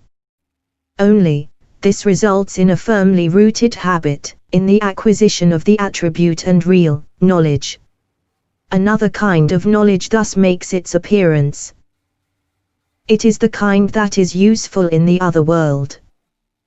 The original knowledge which was devoid of being an attribute is of little advantage or use. It is the kind of knowledge that the majority of thinkers possesses. But the real object is knowledge as a state, and it originates from divine worship. It should be known that, in the opinion of the lawgiver, Muhammad, perfection with regard to any of the obligations he has imposed upon Muslims requires this distinction. Perfection in matters of belief depends on the other knowledge, that which results from the possession of these matters, as an attribute. Perfection in matters of divine worship depends on acquisition of these matters, as an attribute, on real knowledge of them. Divine worship and its continuous practice leads to this noble result. Muhammad says concerning the principal act of divine worship, "My consolation lies in prayer." 319 Prayer, for Muhammad, was an attribute and state in which he found his ultimate pleasure and consolation. How different is the prayer of the people! Who could bring them to pray in that way? Woe unto those who pray, who are careless with regard to their prayer. 320 O God, give us success, and guide us on the straight path, the path of those to whom you have shown kindness, not of those with whom you are angry, and not of those who go astray. 321 Amen. It 322 is clear from all the statements we have made that the object of all religious obligations is the acquisition of a habit firmly rooted in the soul, from which a necessary knowledge results for the soul. It is the recognition of the oneness of God, which is the principal article of faith and the thing through which happiness is attained. There is no difference whether the obligations of the heart or those of the body are concerned in this respect. This shows that faith, which is the basis and source of all the religious obligations, is of that type and has several degrees. The first degree is the affirmation by the heart of what the tongue says. The highest degree is the acquisition, from the belief of the heart and the resulting actions, of a quality that has complete control over the heart. It commands the actions of the limbs. Every activity takes place in submissiveness to it. Thus, all actions, eventually, become subservient to this affirmation by faith, and this is the highest degree of faith. It is perfect faith. The believer who has it will commit neither a great nor a small sin. The acquisition of the firmly rooted habit of faith prevents even the briefest deviation from its ways. Thus, Muhammad says, an adulterer does not commit adultery, if he commits adultery while he is a believer. 323. Then, there is the tradition of Heraclius, who asked Abu Sufyan b. Harb about the Prophet and his position. He asked whether any of the men around Muhammad would become an apostate, out of displeasure with his religion. After he had become a Muslim 324, the reply was, Number. Heraclius remarked, the same applies to faith when its cheerfulness has penetrated the hearts. 325. This means that it is as difficult for the soul to oppose the habit of faith, once it has been firmly established, as is the case with all other habits, once they have become firmly established. For they become a kind of natural disposition. This is the highest degree of faith. It comes second after infallibility, because infallibility is a primary necessity of prophets, while this degree of faith comes to the believers secondarily, as a result of their actions and of their affirmation. The varying firmness of this habit causes differences in faith, as is known from the statements of the early Muslims. Much of it can be found in the chapter headings of al-Bukhari's chapter on faith. For instance, faith consists of words and actions, it may be more or less. Prayer and fasting are part of faith. Supererogatory prayer in Ramadan is part of faith, and bashfulness is part of the faith. 326. All these statements envisage perfect faith. We have referred to it and to how the habit of it can be attained. Perfect faith is something connected with action. Affirmation, the first degree of perfect faith, admits of no differences in intensity. Those who consider the first meanings of terms and thus think of faith as affirmation cannot show any differences in the intensity of their affirmation, as the leading speculative theologians have stated. But those who consider the final meanings of terms and thus think of faith as the habit that is perfect faith, do show differences in the intensity of their faith. This does not speak against the unity of the primary reality of perfect faith, which is affirmation, since affirmation exists in all degrees of faith. It is the lowest degree for which the term faith may be used. It absolves the person who has it from the responsibility of unbelief and is the distinguishing element between unbeliever and believer. Anything less would not be sufficient. Thus, by definition, it is a reality that is uniform and admits of no differences. Differences appear only in the state that is the result of action, as we have stated. This should be understood. It should be known that the lawgiver, Muhammad, described to us this first degree of faith, which is affirmation. He specified particular matters he charged us to affirm with our hearts and to believe in our souls, while at the same time acknowledging them with our tongues. They are the established articles of the Muslim faith. When Muhammad was asked about faith, he said, "Faith is the belief in God, His angels, His scriptures, His messengers, the last day, and the belief in predestination, be it good or bad." 327. These are articles of faith as established in the science of speculative theology. Let us describe them in summary fashion, so that the real character of speculative theology and the way in which it originated may become clear. We say, it should be known that the lawgiver, Muhammad, commanded us to believe in the Creator whom he considered as the sole source of all actions, 328 as we have mentioned before. He informed us that this belief means our salvation, if we have it when we die.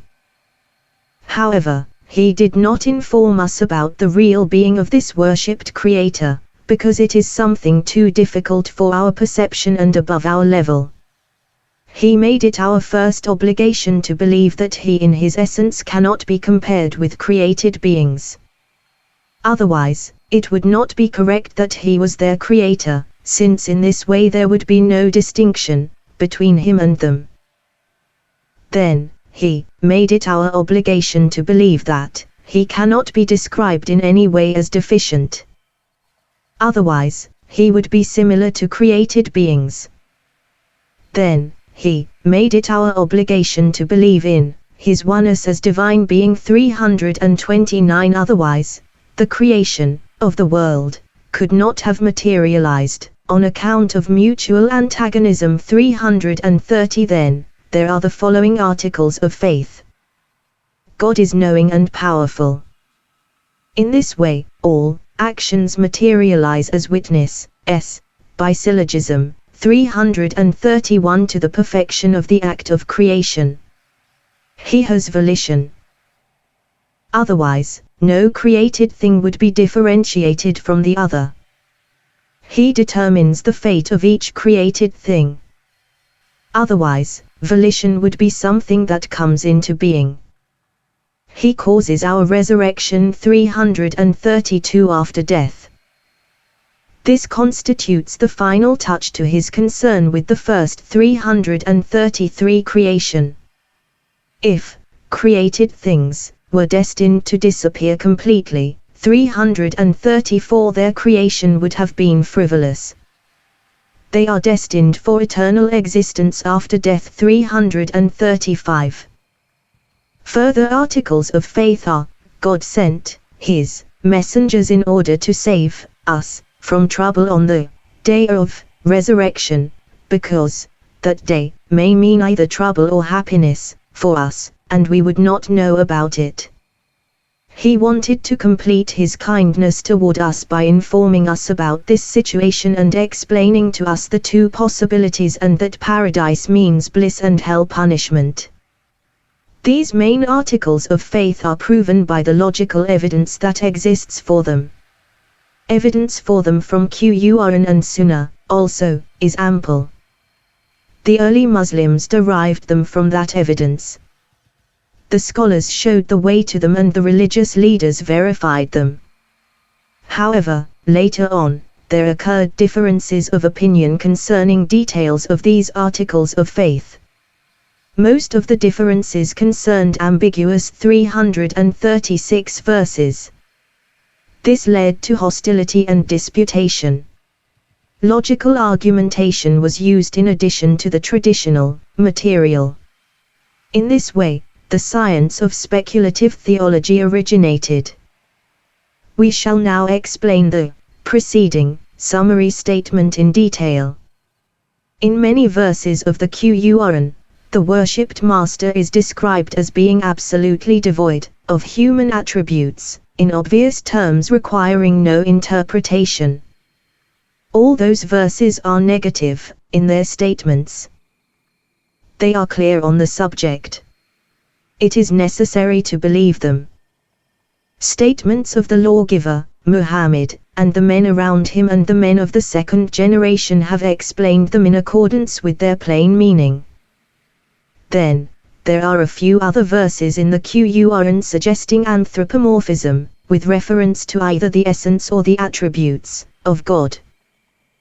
The early Muslims gave preference to the evidence for God's freedom from human attributes, because it was ample and clear. They knew that anthropomorphism is absurd. They decided that those verses were the word of God, and, therefore, believed in them and did not try to investigate or interpret their meaning. This is what is meant by the statement made by most early Muslims, "Let them pass on as they have come." 337 That is, believe that they are from God, and do not try to interpret or change them, they may be a temptation. It is, thus, necessary to stop 338 and submit to God. But there were a few innovators in their time who occupied themselves with the ambiguous verses, and 339 delved into anthropomorphism. One group operated with the plain meaning of the relevant verses. They assumed anthropomorphism for God's essence, in that they believed that He has hands, feet, and a face. Thus, they adopted a clear anthropomorphism and were in opposition to the verses stating that God is devoid of human attributes. The idea of body entails deficiency and imperfection. It is more proper to give preference to the negative verses indicating that God is absolutely devoid of human attributes, which are very numerous and clear, than to cling to the plain meaning of the anthropomorphic verses with which we can dispense, and to try to combine the two indications with the help of interpretation of the anthropomorphic verses. The people who gave consideration to the anthropomorphic verses then tried to escape from the anthropomorphic abomination by stating that God has a body unlike ordinary human bodies. This is no defense for them, because it is a statement contradictory in itself and a combination of negation and assertion, if both negation and assertion are used here for one and the same concept of body. But if the two differ among themselves 340 and, thus, disavow the commonly accepted concept of body, those people rather agree with us that God is devoid of human attributes. They consider the word body to be merely one of His names, used in a peculiar sense in connection with Him. Things like that depend on permission. 341. Another group turned to anthropomorphism with regard to the attributes of God. They assumed direction, sitting, 342 descending, voice, letter, sound, and similar things, for God. Their stated opinions imply anthropomorphism. Like the former group, they took refuge in statements such as, a voice unlike voices, a direction unlike directions, descending unlike descending. By that, they meant, not as those things are used, in connection with human bodies. The refutation here is the same as in the former case. The only thing that remains to be done with the plain, seemingly anthropomorphic statements is to follow the beliefs and theories expressed by the early Muslims. One must believe in the statements as they stand, so that it cannot happen that by disavowing their meaning, one disavows them as such, although they are a sound and established part of the Qur'an.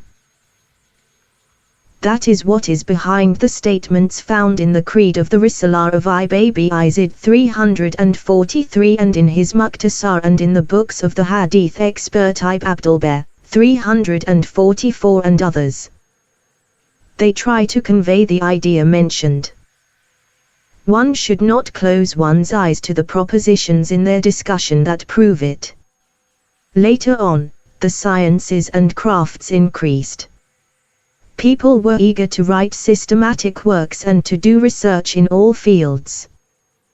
The speculative theologians wrote on God's freedom from human attributes. At that juncture, the Mu'tazilah innovation came into being. The Mu'tazilah extended the subject to the negative verses and decided to deny God's possession of the ideal attributes 345 of knowledge, power, volition, and life, in addition to denying their consequences. Their use, in connection with God, would imply, in Mu'tazila opinion, a manifoldness of things primeval. 346. This assumption is refuted by the assumption that the attributes are neither identical with the divine essence nor different from it. The 347 Mu'tazila further decided to deny God's possession of the attribute of volition.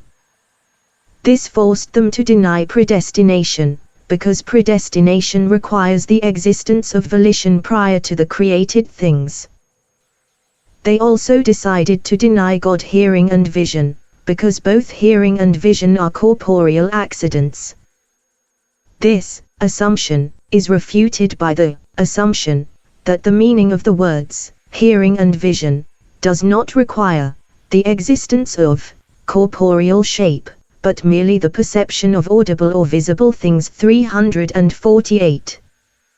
They further decided to deny God's speech for reasons similar to those they used in connection with hearing and vision.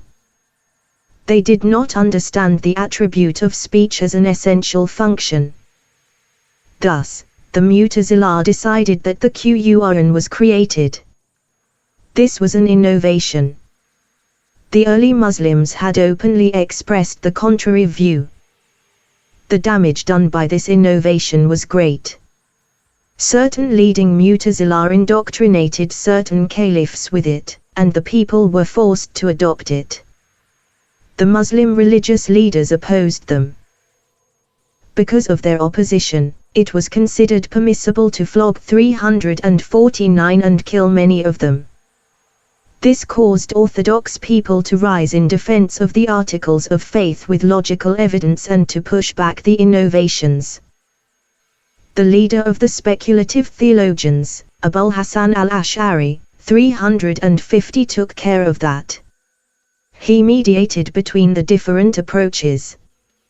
He disavowed anthropomorphism and recognized the ideal attributes. He restricted God's freedom from human attributes, to the extent to which it had been restricted by the early Muslims, and which had been recognized by the proofs stating the general applicability of the principle to special cases. He recognized the four ideal attributes, as well as hearing, vision, and speech as an essential function, and proved his position with the help of logical and traditional methods. He refuted the innovators in all these respects. He discussed with them their stated opinions with regard to God's concern for human welfare and with what is best for man, and their definition of good and evil, which they had invented as the basis for their innovation. 351. He perfected the dogmas concerning the rising of the dead, the circumstances of the resurrection, paradise, and hell, and reward and punishment. He added a discussion of the imamate, because the Imamiyya, Shia, at that time suggested the novel idea that the imamate was one of the articles of faith and that it was the duty of the Prophet as well as the Muslim nation. 352 to fix the succession to the imamate, and free the person who would become the imam from any responsibility in this respect. However, in fact, the imamate is at best a matter of public interest and social organization. It is not an article of faith. But, because of the Shia attitude, the question of the imamate was added to the problems of this discipline. The whole was called the science of speculative theology. The reason why this name, which, literally, means science of speech, or talk, was chosen, may have been that it included the disputation of innovations.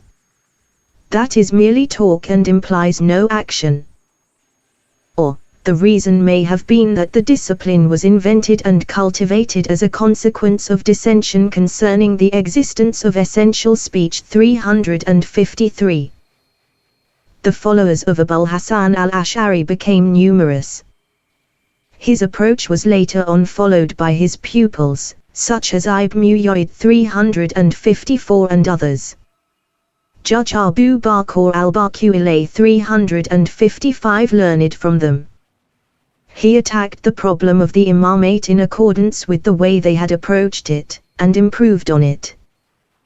He laid down the logical premises on which arguments and speculation on the subject depend.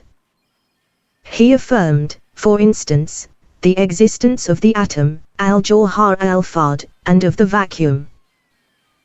He made statements such as an accident cannot sustain another accident, and an accident does not persist 2 moments. 356 There are similar premises, on which the arguments of the Ash'arites depend. He considered the basic premises as secondary only to the articles of faith, as far as the necessity of believing in them was concerned. The arguments depend on them, and if the arguments are wrong, it is possible to conclude that the thing proven by them is also wrong. 357. Thus, al-Ash'ari's approach was perfected and became one of the best speculative disciplines and religious sciences. However, the forms of its arguments are, at times, not technically perfect, because the scholars of al-Ash'ari's time were simple and the science of logic which probes arguments and examines syllogisms had not yet made its appearance in Islam. Even if some of it had existed, the theologians would not have used it, because it was so closely related to the philosophical sciences, which are altogether different from the beliefs of the religious law and were, therefore, avoided by them. The Ash'arite leader, Judge Abu Bakr al-Baqi was followed by the Imam al-Haramayn Abul Ma'ali 358. He dictated a comprehensive work on the Ash'arite approach. He was very explicit in it. He then abridged the work in the Kitab al-Ishad. People use the Ishad as their guide in matters of dogmatic belief. After that, the science of logic spread in Islam. People studied it.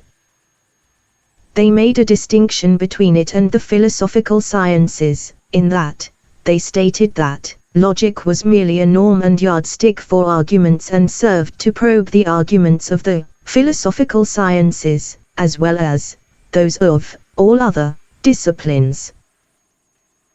Scholars, then, studied the basic premises the earlier theologians had established.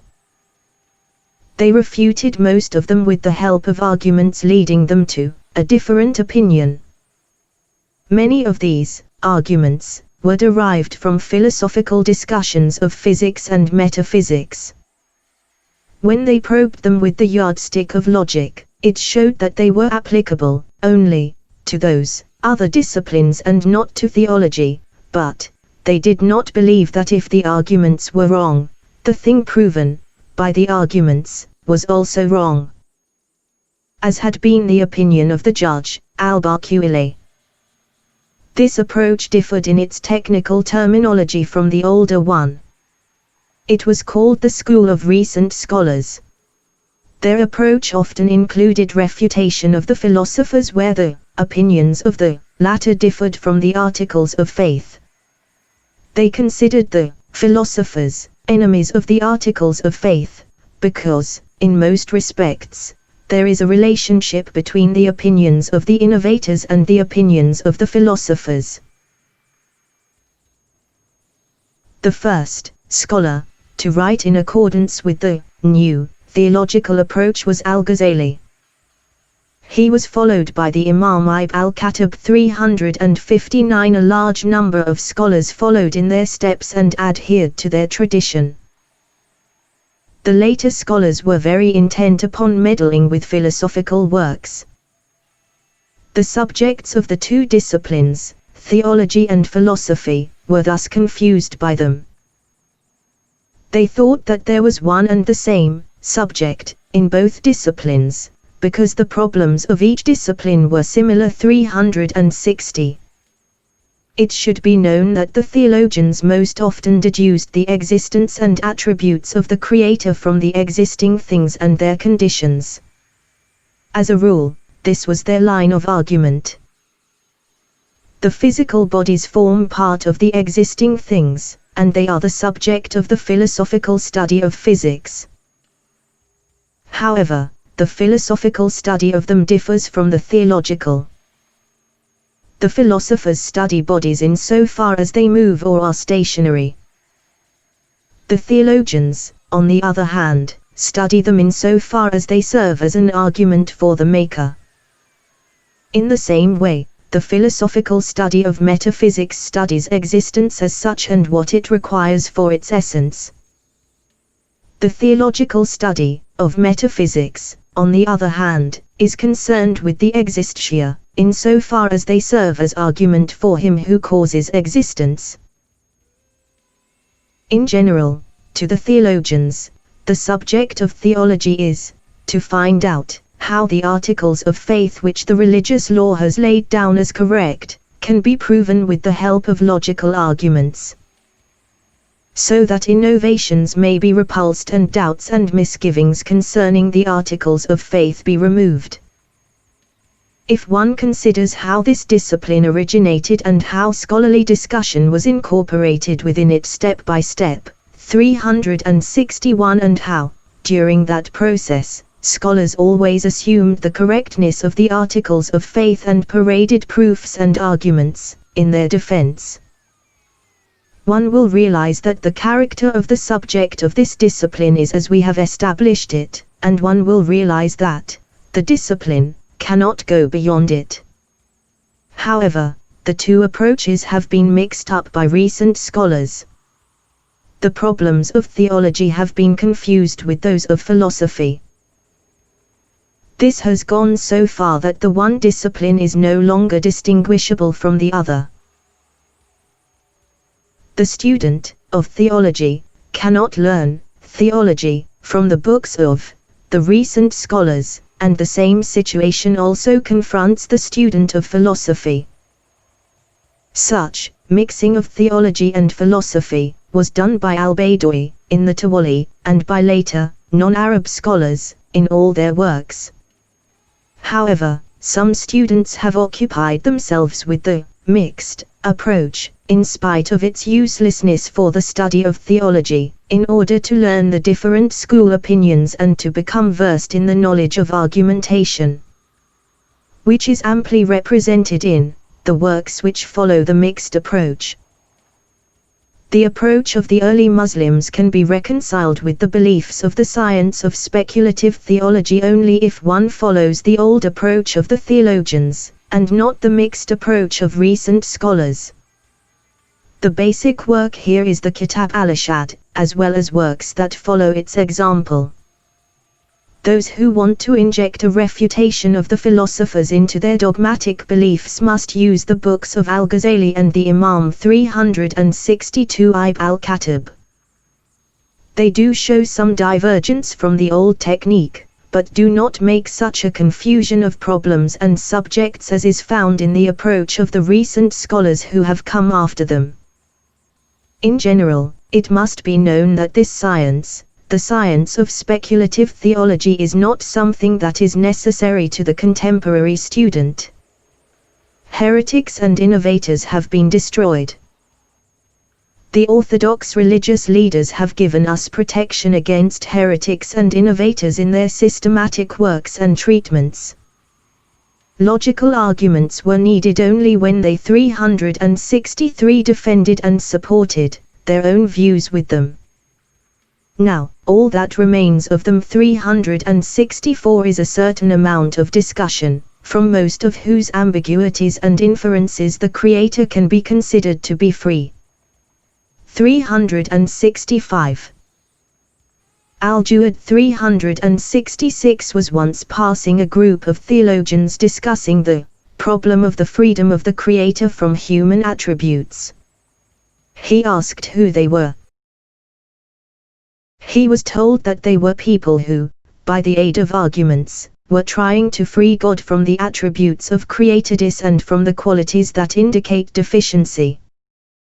Whereupon Al-Juwad said, the denial of a fault where the existence of a fault is impossible is, in itself, a fault. 367. However, the usefulness of speculative theology for certain individuals and students is considerable. Orthodox Muslims should not be ignorant of speculative argumentation in defense of the articles of Orthodox faith. God is the friend of the believers. 368. 15. An exposition of ambiguity in the Qur'an and the Sunnah and of the resulting dogmatic schools. Among both the Orthodox and the Innovators. 369. It should be known that God sent our Prophet Muhammad to us, in order to call us to salvation and bliss. He revealed to him his noble book in the clear Arabic language. He told us in it about the religious obligations that would enable us to attain salvation and bliss. This process included and necessitated references to God's names and attributes, in order to make us acquainted with His essence. It also included and necessitated references to the Spirit attaching itself to us, and to the revelation and the angels constituting the connection between God and His messengers who were sent to us. The day of resurrection and its warning signs have been mentioned to us in the Qur'an, but the exact time when any of these things is to take place is not indicated. Also, at the beginning of certain surahs, the noble Qur'an contains, distributed, in various places, combinations of individual letters of the alphabet the meaning of which we are not able to understand.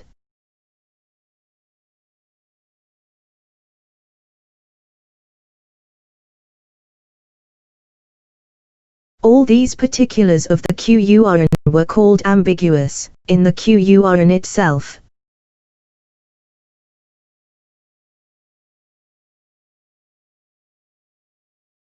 Those who followed them were censured, as indicated in the verse, "It is He who revealed the book to you." It contains unambiguous verses that are the mother of the book, and other verses that are ambiguous. Those who are inclined in their hearts toward deviation follow that which is ambiguous in the Qur'an, because they desire trouble, and they desire to interpret it. But only God knows how to interpret it. Those who are firmly rooted in knowledge say, "We believe in it."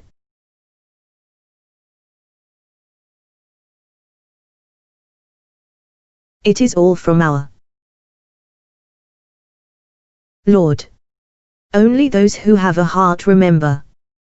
370. The early Muslim scholars from among the men around Muhammad and the men of the second generation understood this verse to mean that the unambiguous verses are those that are clear and definite. The jurists, therefore, define unambiguous in their terminology as clear in meaning. Concerning the ambiguous verses, people have different notions. It has been said that they are verses requiring study and interpretation in order to establish their correct meaning, because they are in contradiction with other verses or with logic. Therefore, their meaning is obscure and ambiguous. In this sense, Ibn Abbas said, one must believe in the ambiguous verses, but one need not act in accordance with them. 371 Mu'ayyid 372 and Ikrimah 373 said, everything, with the exception of, clearly, unambiguous verses and narrative passages, is ambiguous. This statement was accepted by Judge Abu Bakr al-Baqili, and by the Imam al-Haramayn. Ath-Thawri, 374, Ash-Shabai, 375, and a number of early Muslim scholars said, ambiguous is what cannot be known, such as the conditions of the hour, the dates of the warning signs, and the letters at the beginning of certain surahs. The phrase mother of the book, in the verse quoted, means the largest and most prominent part of the book, whereas the ambiguous verses constitute the smallest part of it, and they have no meaning except with reference to the unambiguous verses. 376. The verse, then, censures those who follow the ambiguous verses, and interpret them or give them a meaning they do not have in the Arabic language which the Qur'an addresses us in. The verse calls those persons deviators, that is, people who turn away from the truth, unbelievers, heretics, stupid innovators. The verse says that they act so in order to cause trouble, that is, polytheism and confusion among the believers, or in order to be able to interpret the ambiguous verses to suit their desires and to use their interpretations as a model for their innovations. God then informs us in the verse quoted that He has reserved the interpretation of the ambiguous verses exclusively to Himself. Nobody knows their interpretation, save only Him. He says, but only God knows how to interpret them. The verse then praises scholars for simply believing in the ambiguous verses. It says, those who are firmly rooted in knowledge say, we believe in them. The early Muslims considered this statement as the beginning of a new sentence. They did not consider it to be coupled with the preceding statement, in which case it would mean, only God knows how to interpret them, and so do those who are firmly rooted in knowledge, who say. 377. Belief in something not known deserves greater praise than belief in something visible.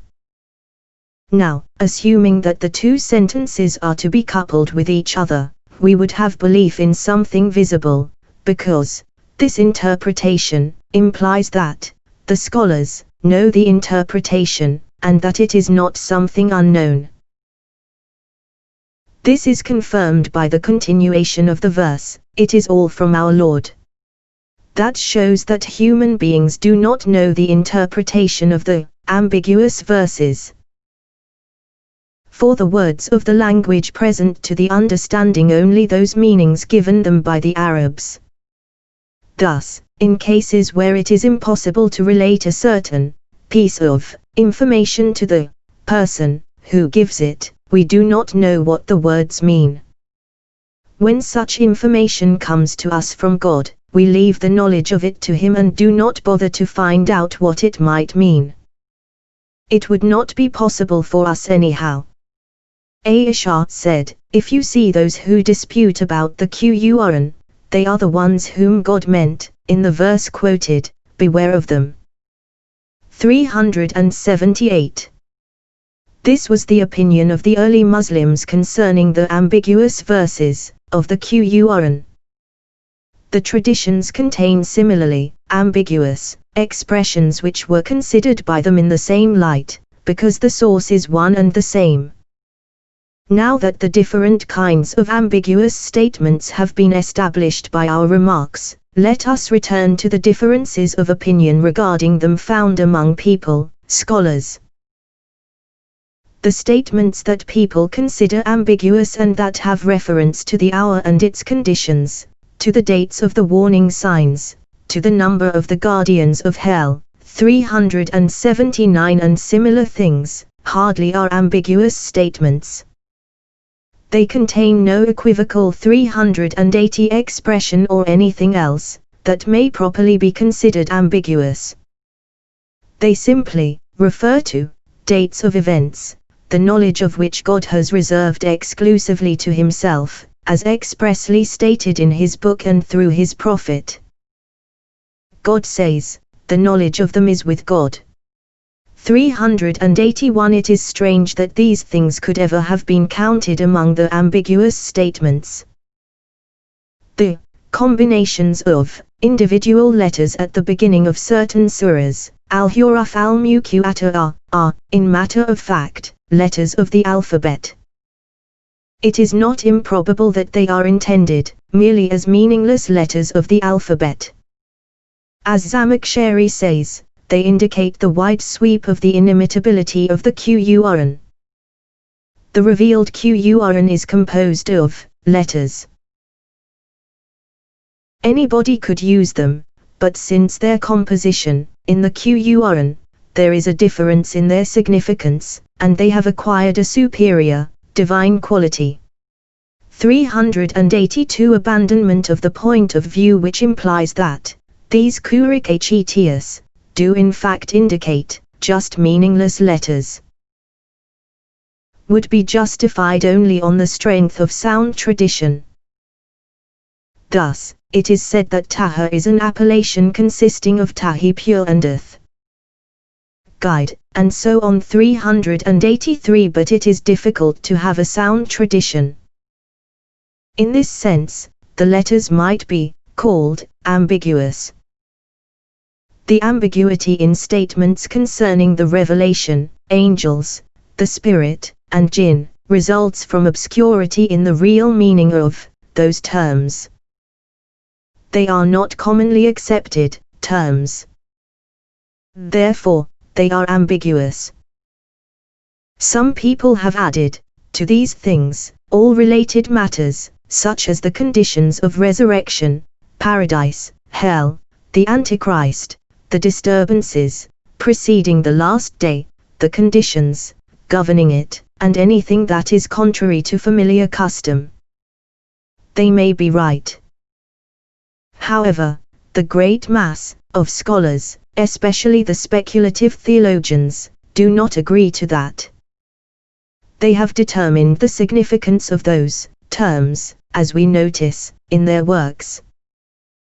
Thus, the only ambiguous statements remaining are those concerning the attributes that God has attributed to himself in his book and through his prophet, the plain meaning of which would seem to suggest a deficiency or weakness on the part of God. After the early Muslims whose opinions on the subject we have already clarified, there were differences of opinion among the people concerning these plain statements. There was discussion. Innovations came to affect dogmatic beliefs.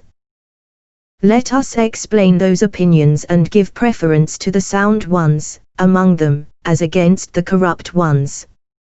I say, and only God can give me success. It should be known that God described himself to us in his book as knowing, powerful, having volition, living, hearing, seeing, speaking, majestic, noble, generous, beneficent, strong, and great. He also established with regard to himself that he had hands, eyes, a face, a foot, a leg, 384 and other attributes. Some of them imply true divinity, such as knowledge, power, volition, as well as life, which is a condition for all of them. Others are attributes of perfection, such as hearing, vision, and speech. Others, again, seem to suggest deficiency, such as sitting, descending, and coming, as well as face, hands, and eyes, which are attributes of created things. The 385 lawgiver, Muhammad, then informed us that we shall see our Lord on the day of resurrection like the moon on a night when the moon is full, and shall not suffer any harm in seeing him, as is established in sound tradition, the Sahih. 386 The early Muslims. The men around Muhammad and the men of the second generation, affirmed God's possession of the attributes of divinity and perfection. They left to him the question of attributes that seemed to suggest deficiency, and did not say anything as to what they might mean. Later on, people held divergent opinions. The Mu'tazilah came and affirmed those attributes as abstract data of the mind but did not assume the existence of a divine attribute persisting in the divine essence. This they called declaration of the oneness of God, Tawhid. Then, they considered man the creator of his own actions, and that the latter have nothing to do with the divine power, especially not man's evil actions and sins, since a wise deity would find it impossible to do them. They also considered it God's duty to observe what is best for mankind. This they called divine justice, ADL. Originally, they had denied predestination. They had maintained that everything starts through knowledge which comes into being, in each particular instance, as well as through power and volition which likewise come into being. This is mentioned in the sound tradition of the Sahih 387 and Abdallah b. Umar refused to have anything to do with Ma'bad al-Juhay 388 and his companions who held those opinions. The denial of predestination was taken up by the Mu'tazilah Wasil b. Atta al-Ghazal 389, the pupil of al-Hasan al-Basri, at the time of Abd al-Malik b. Marwah, and eventually by Mu'ammar as-Sulami 390. The Mu'tazilah, then, retracted their former opinion in this respect. One of the Mu'tazilah was Abul Hudhayl al-Alaf 391. He was the chief of the Mu'tazilah. He had learned the Mu'tazilah approach from Uthma b. Khalid at Tawil 392, who had it from Wasil. He was one of those who denied predestination. He followed the opinions of the philosophers in denying the existential attributes, because the philosophical opinions made their appearance at that time. Then came Ibrahim an-Nazam 393. He professed belief in predestination, and the Mu'tazilah followed him. He studied the philosophical works. He strictly denied the existence of the divine attributes and firmly established the basic dogmas of Mu'tazilism. Then came al-Jawat 394, al-Ka'bi 395 and the Jabariyah 396. Their approach was called the science of speculative theology. This name, which literally means science of speech or talk, was chosen either because the school implied argumentation and disputation, which is what might be called talk, or because it originated from denial of the attribute of speech. 397. Therefore, Ash-Shafi'i used to say, they deserve to be beaten with palm rods and to be led around in public. Those men firmly established the Mu'tazilah school. They confirmed part of it and rejected other parts. Eventually, Abul Hasan al-Ash'ari 398 appeared. He disputed the opinions of certain Mu'tazilah sheikhs concerning the problems of God's concern for human welfare and what is best for man. He abolished Mu'tazilism. He followed the opinions of Abdallah b. Sa'id b.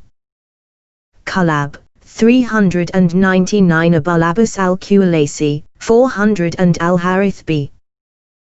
Azad al-Mu'asabi 401, who were followers of the ancient Muslims according 402 to the orthodox approach.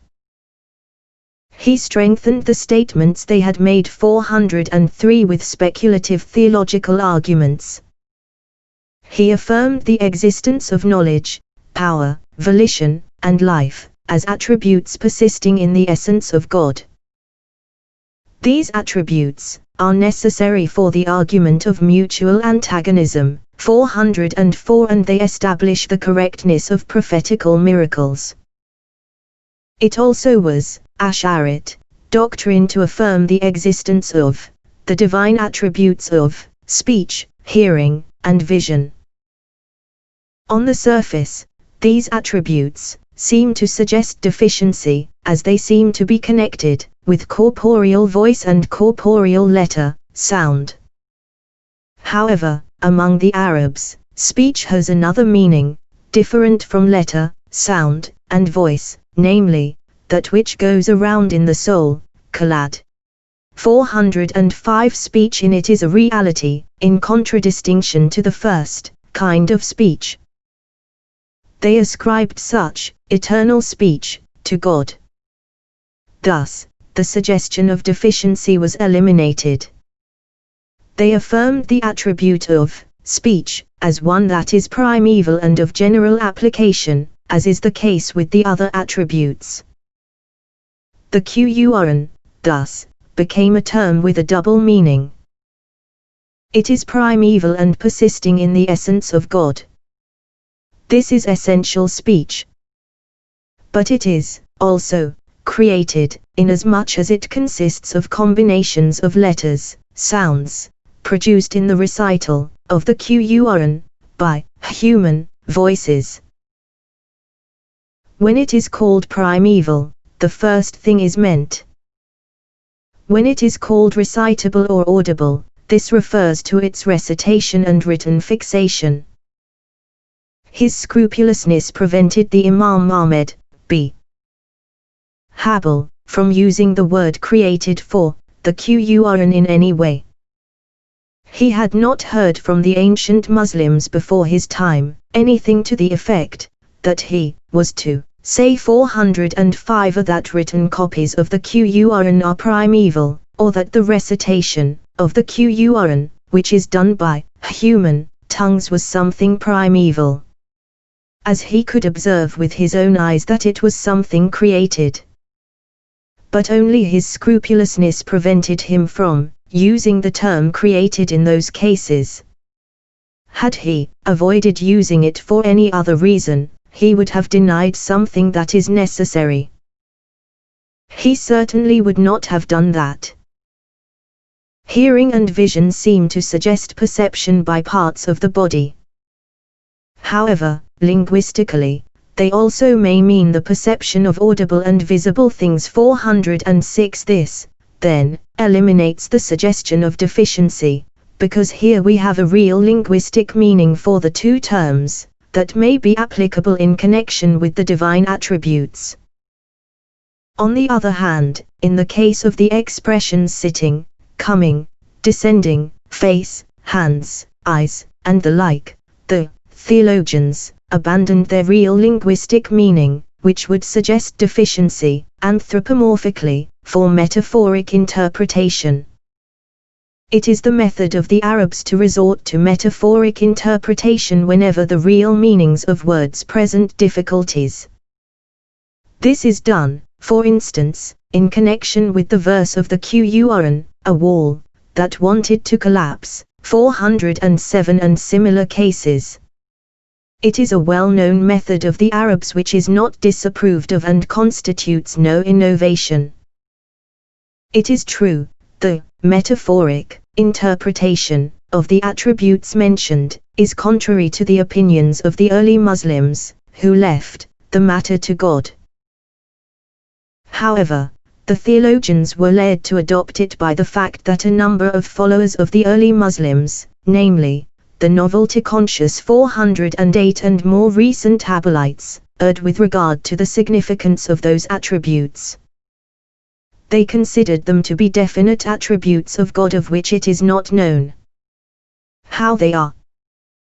With regard to the statement, "He sat upright upon the throne," 409 they say, "We affirm that he sits, as the word indicates, because we fear to negate him, but we do not say how, because we fear anthropomorphism, which is denied in negative verses such as these, 'There is nothing like him,' 410 Praised be God, beyond the attributes they give him, 411 God is above what evildoers say, 412 and he did not give birth, and he was not born, 413 These people do not realize that it comes under the subject of anthropomorphism for them to affirm the attribute of sitting, because according to the lexicographers, the word sitting implies being firmly settled in a place, which is something corporeal. The negation they hate to bring about would merely affect the word, and there is nothing dangerous in that. What is to be avoided is the negation of divinity. 414 They also hate to assume the imposition of an obligation that human beings are unable to fulfill. 415 This, however, is a delusion, because ambiguous statements have no bearing upon obligations. Then, they claim that their opinion is the opinion of the early Muslims, who, in fact, held no such opinion. Their opinion was the one we established at the beginning, 416, namely, to leave to God the question of what is meant by the attributes, and not to say that one understands them. The Habulites argue in favor of God's sitting, using Malik's statement, the fact of God's sitting is known, but it is not known how God sits. Malik did not mean that sitting is known as a definite attribute of God. He certainly would not have said such a thing, because he knew the meaning of sitting. He merely meant that the meaning of sitting is known linguistically, and it is something corporeal, but how it takes place, that is, its reality. Since the reality of all attributes concerns the how, is not known definitely, in connection with God. 417. These people also argue in favor of a place for God. They do so by using the tradition of the black slave girl. The Prophet asked her, "Where is God?" She answered, "In heaven." Whereupon, the Prophet said to her owner, "Set her free, for she is a believer." 418 Now, the Prophet did not assume that she was a believer because she affirmed the existence of a place for God, but because she believed the plain statements in his revelation which say that God is in heaven.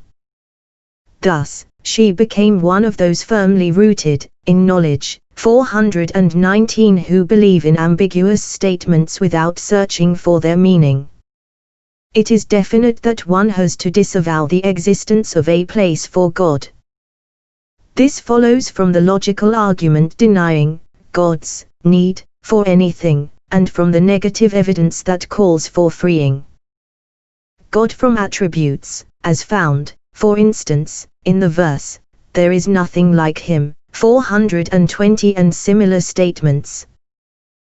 It also follows from the Quranic statement, 421.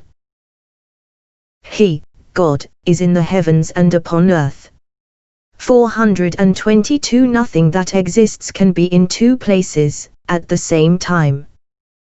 Thus, the verse is not a definite indication that God is located in a certain place, but must mean something else.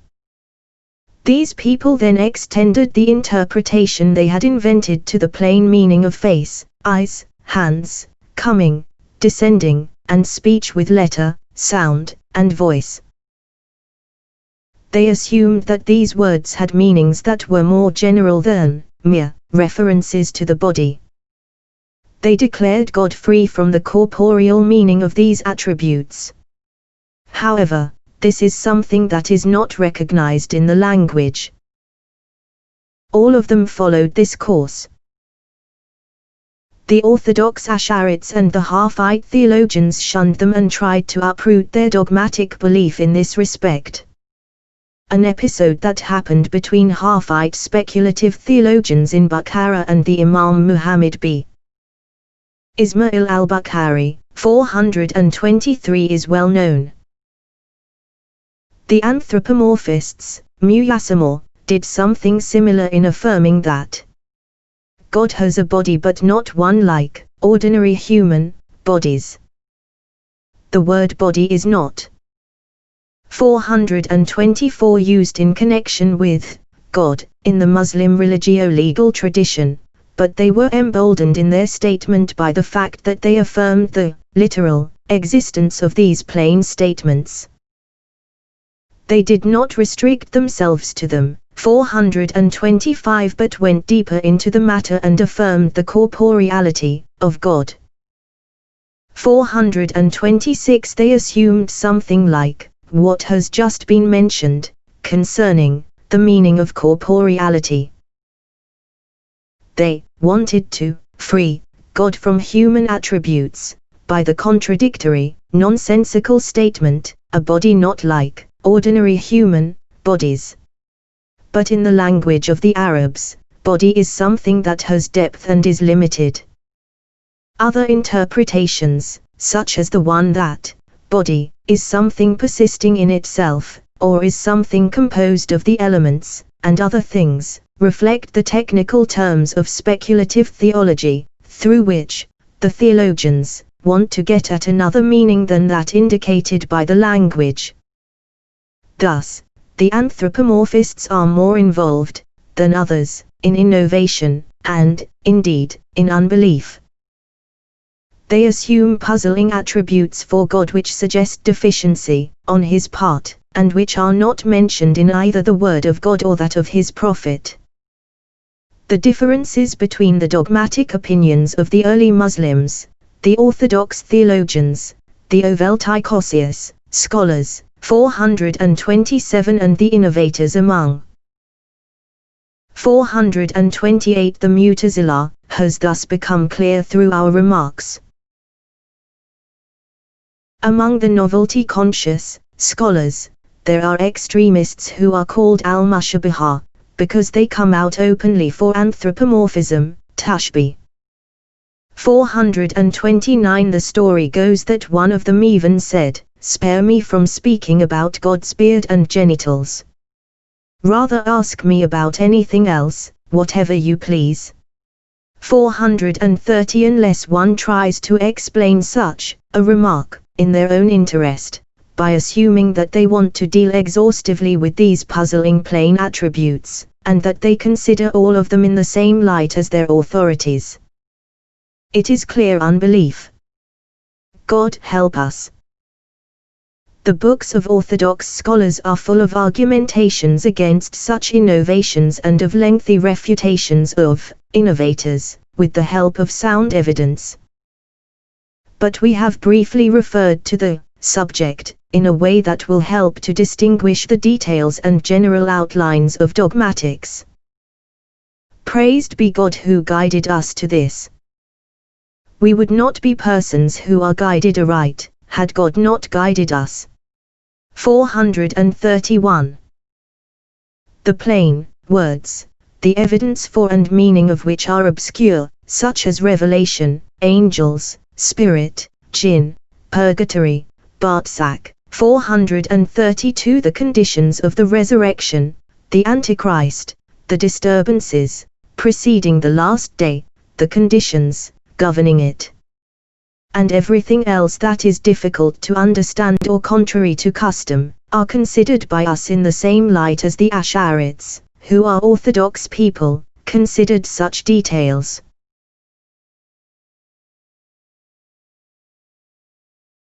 There is no ambiguity in it, even though we speak of it as ambiguous. Therefore, we want to elucidate the matter and speak clearly about it. We say, it should be known that the world of man is the most noble and exalted of the worlds of existent things. Even though human reality is a uniform element in the world, it contains different levels which differ from each other through conditions peculiar to them, to such a degree that the realities at each level are different ones. The 433 first level is constituted by the human world of the body, including man's external sense perception, his thinking which is directed toward making a living, and all the other activities which are granted to him by his present existence. The second level is constituted by the world of sleep, dream visions. it involves perception by the imagination. Man lets the perceptions of his imagination rove in his inward being. With his external senses, he perceives some of them as unencumbered by time, place, or any other condition of the body. He sees them in places where he, himself, is not. If they are good, they present him with the glad tidings of pleasure he may expect in this world and the other world as our truthful prophet promised. These two levels are shared by all human individuals, but, as one has seen, they differ as to the way perceptions are attained in them. The third level is that of prophecy. It is restricted to the noblest representatives of humankind by virtue of the fact that God has distinguished them through the knowledge of Himself and the declaration of His oneness, through His revelation brought to them by His angels, and through the obligation to achieve the improvement of mankind with respect to conditions altogether different from the outward human conditions. The fourth level is that of death. Here, human individuals leave their outward life for an other existence before the resurrection. That existence is called purgatory, Bartsak, 434. In it, they enjoy bliss or receive punishment, depending on their activities, while alive. Then, they come to the great resurrection, where they receive the great reward, that is, either bliss in paradise or punishment in hell. The first two levels are attested by concrete intuition 435. The third level, that of prophecy, is attested to by the prophetic miracle, and the conditions peculiar to the prophets. The fourth level is attested to by the divine revelation given to the prophets, and which speaks of revivificatio, 436. The conditions of purgatory, Bartsak, and the resurrection. Moreover, logic requires its existence. God has called our attention to that in many verses concerned with the rising of the dead. The best argument for the correctness of these verses is that if, apart from their visible existence in this world, human individuals had no existence after death, where they will encounter conditions befitting them, it would have been something frivolous to create them in the first place. If death is non-existence, it would mean the return of the individual to non-existence. In that case, there would have been no sense in creating them in the first place. It is, however, absurd to assume that the wise deity would act frivolously. 437.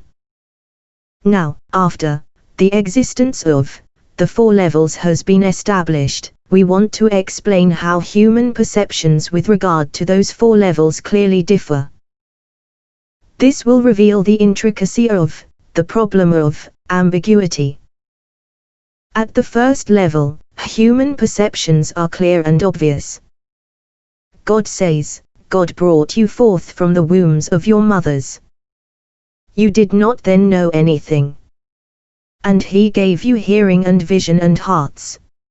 438. With the help of these perceptions, man is able to master the habits of knowledge, to perfect his human reality, and to satisfy the requirements of divine worship which brings him to salvation.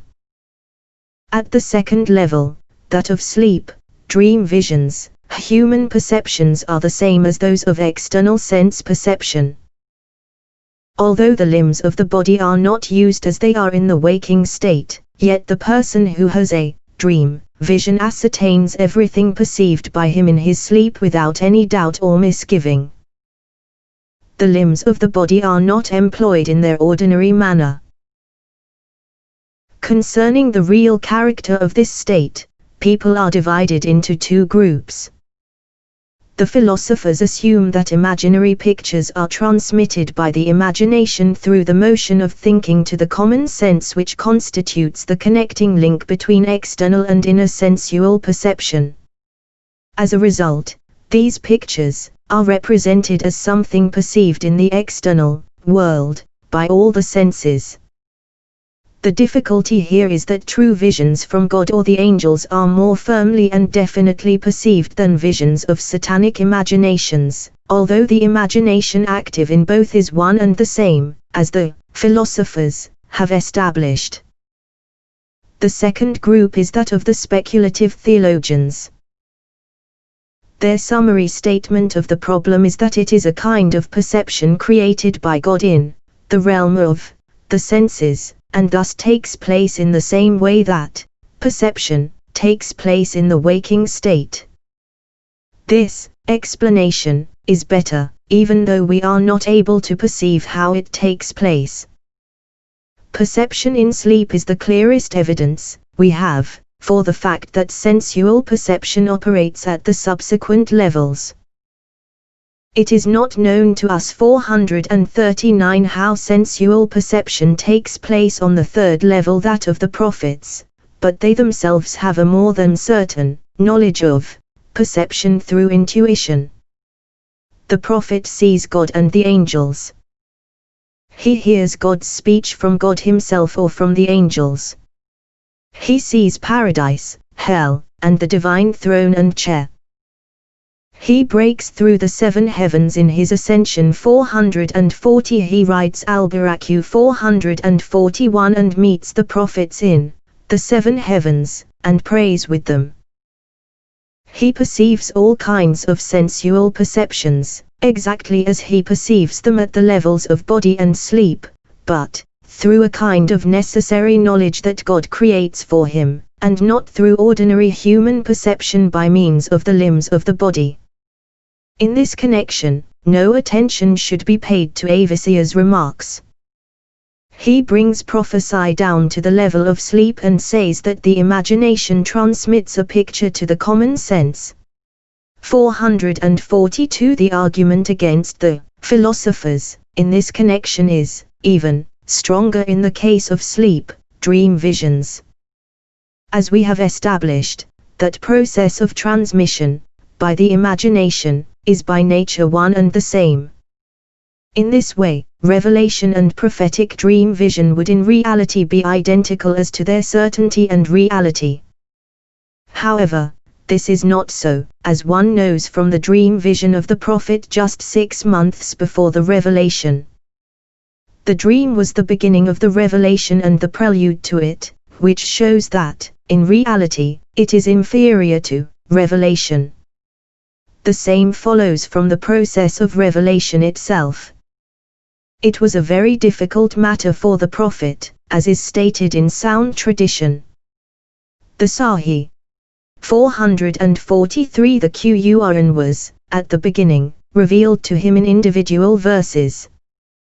Later on, the long, 9th Surah, Al-Bara'ah, was revealed to him in one piece during the expedition to Tabuk while he was riding on his camel.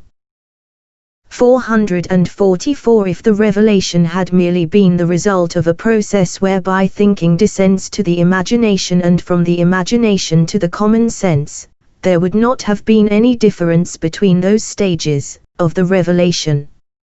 At the fourth level, that of the dead in purgatory, Barzakh, which starts with the grave when they are free from the body, or during their rising when they reassume a body, the dead do have sensual perceptions. In his grave, a dead person sees 2 angels who question him.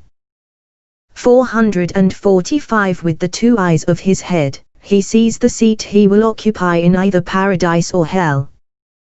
He sees the persons who attend the burial and hears what they say, and he hears the tapping of their shoes when they leave him. He hears the declaration of the oneness of God or the affirmation of the 2 confessions of faith which they suggest to him, 446, and other things. According to sound tradition, the Sahih, the messenger of God was standing at the well of Badres into which the dead Qurayshite polytheists had been thrown. 447. When he called them by their names, Umar asked him, O messenger of God, are you speaking to those dead bodies? Muhammad replied, by him in whose hand my soul rests, You people do not hear what I am saying any better than they. 448. Furthermore, during the rising of the dead and on the day of resurrection, the dead behold the different grades of bliss in paradise and punishment in hell with their own eyes and ears, exactly as they used to behold things during their life. They see the angels and they see their Lord. Thus, sound tradition, in the Sahih, mentions, you will see your Lord on the day of resurrection like the moon on a night when the moon is full. You will not suffer any harm in seeing him. 449. The dead did not have such perceptions while they were alive. Still, they are sensual perceptions like those they had while they were alive.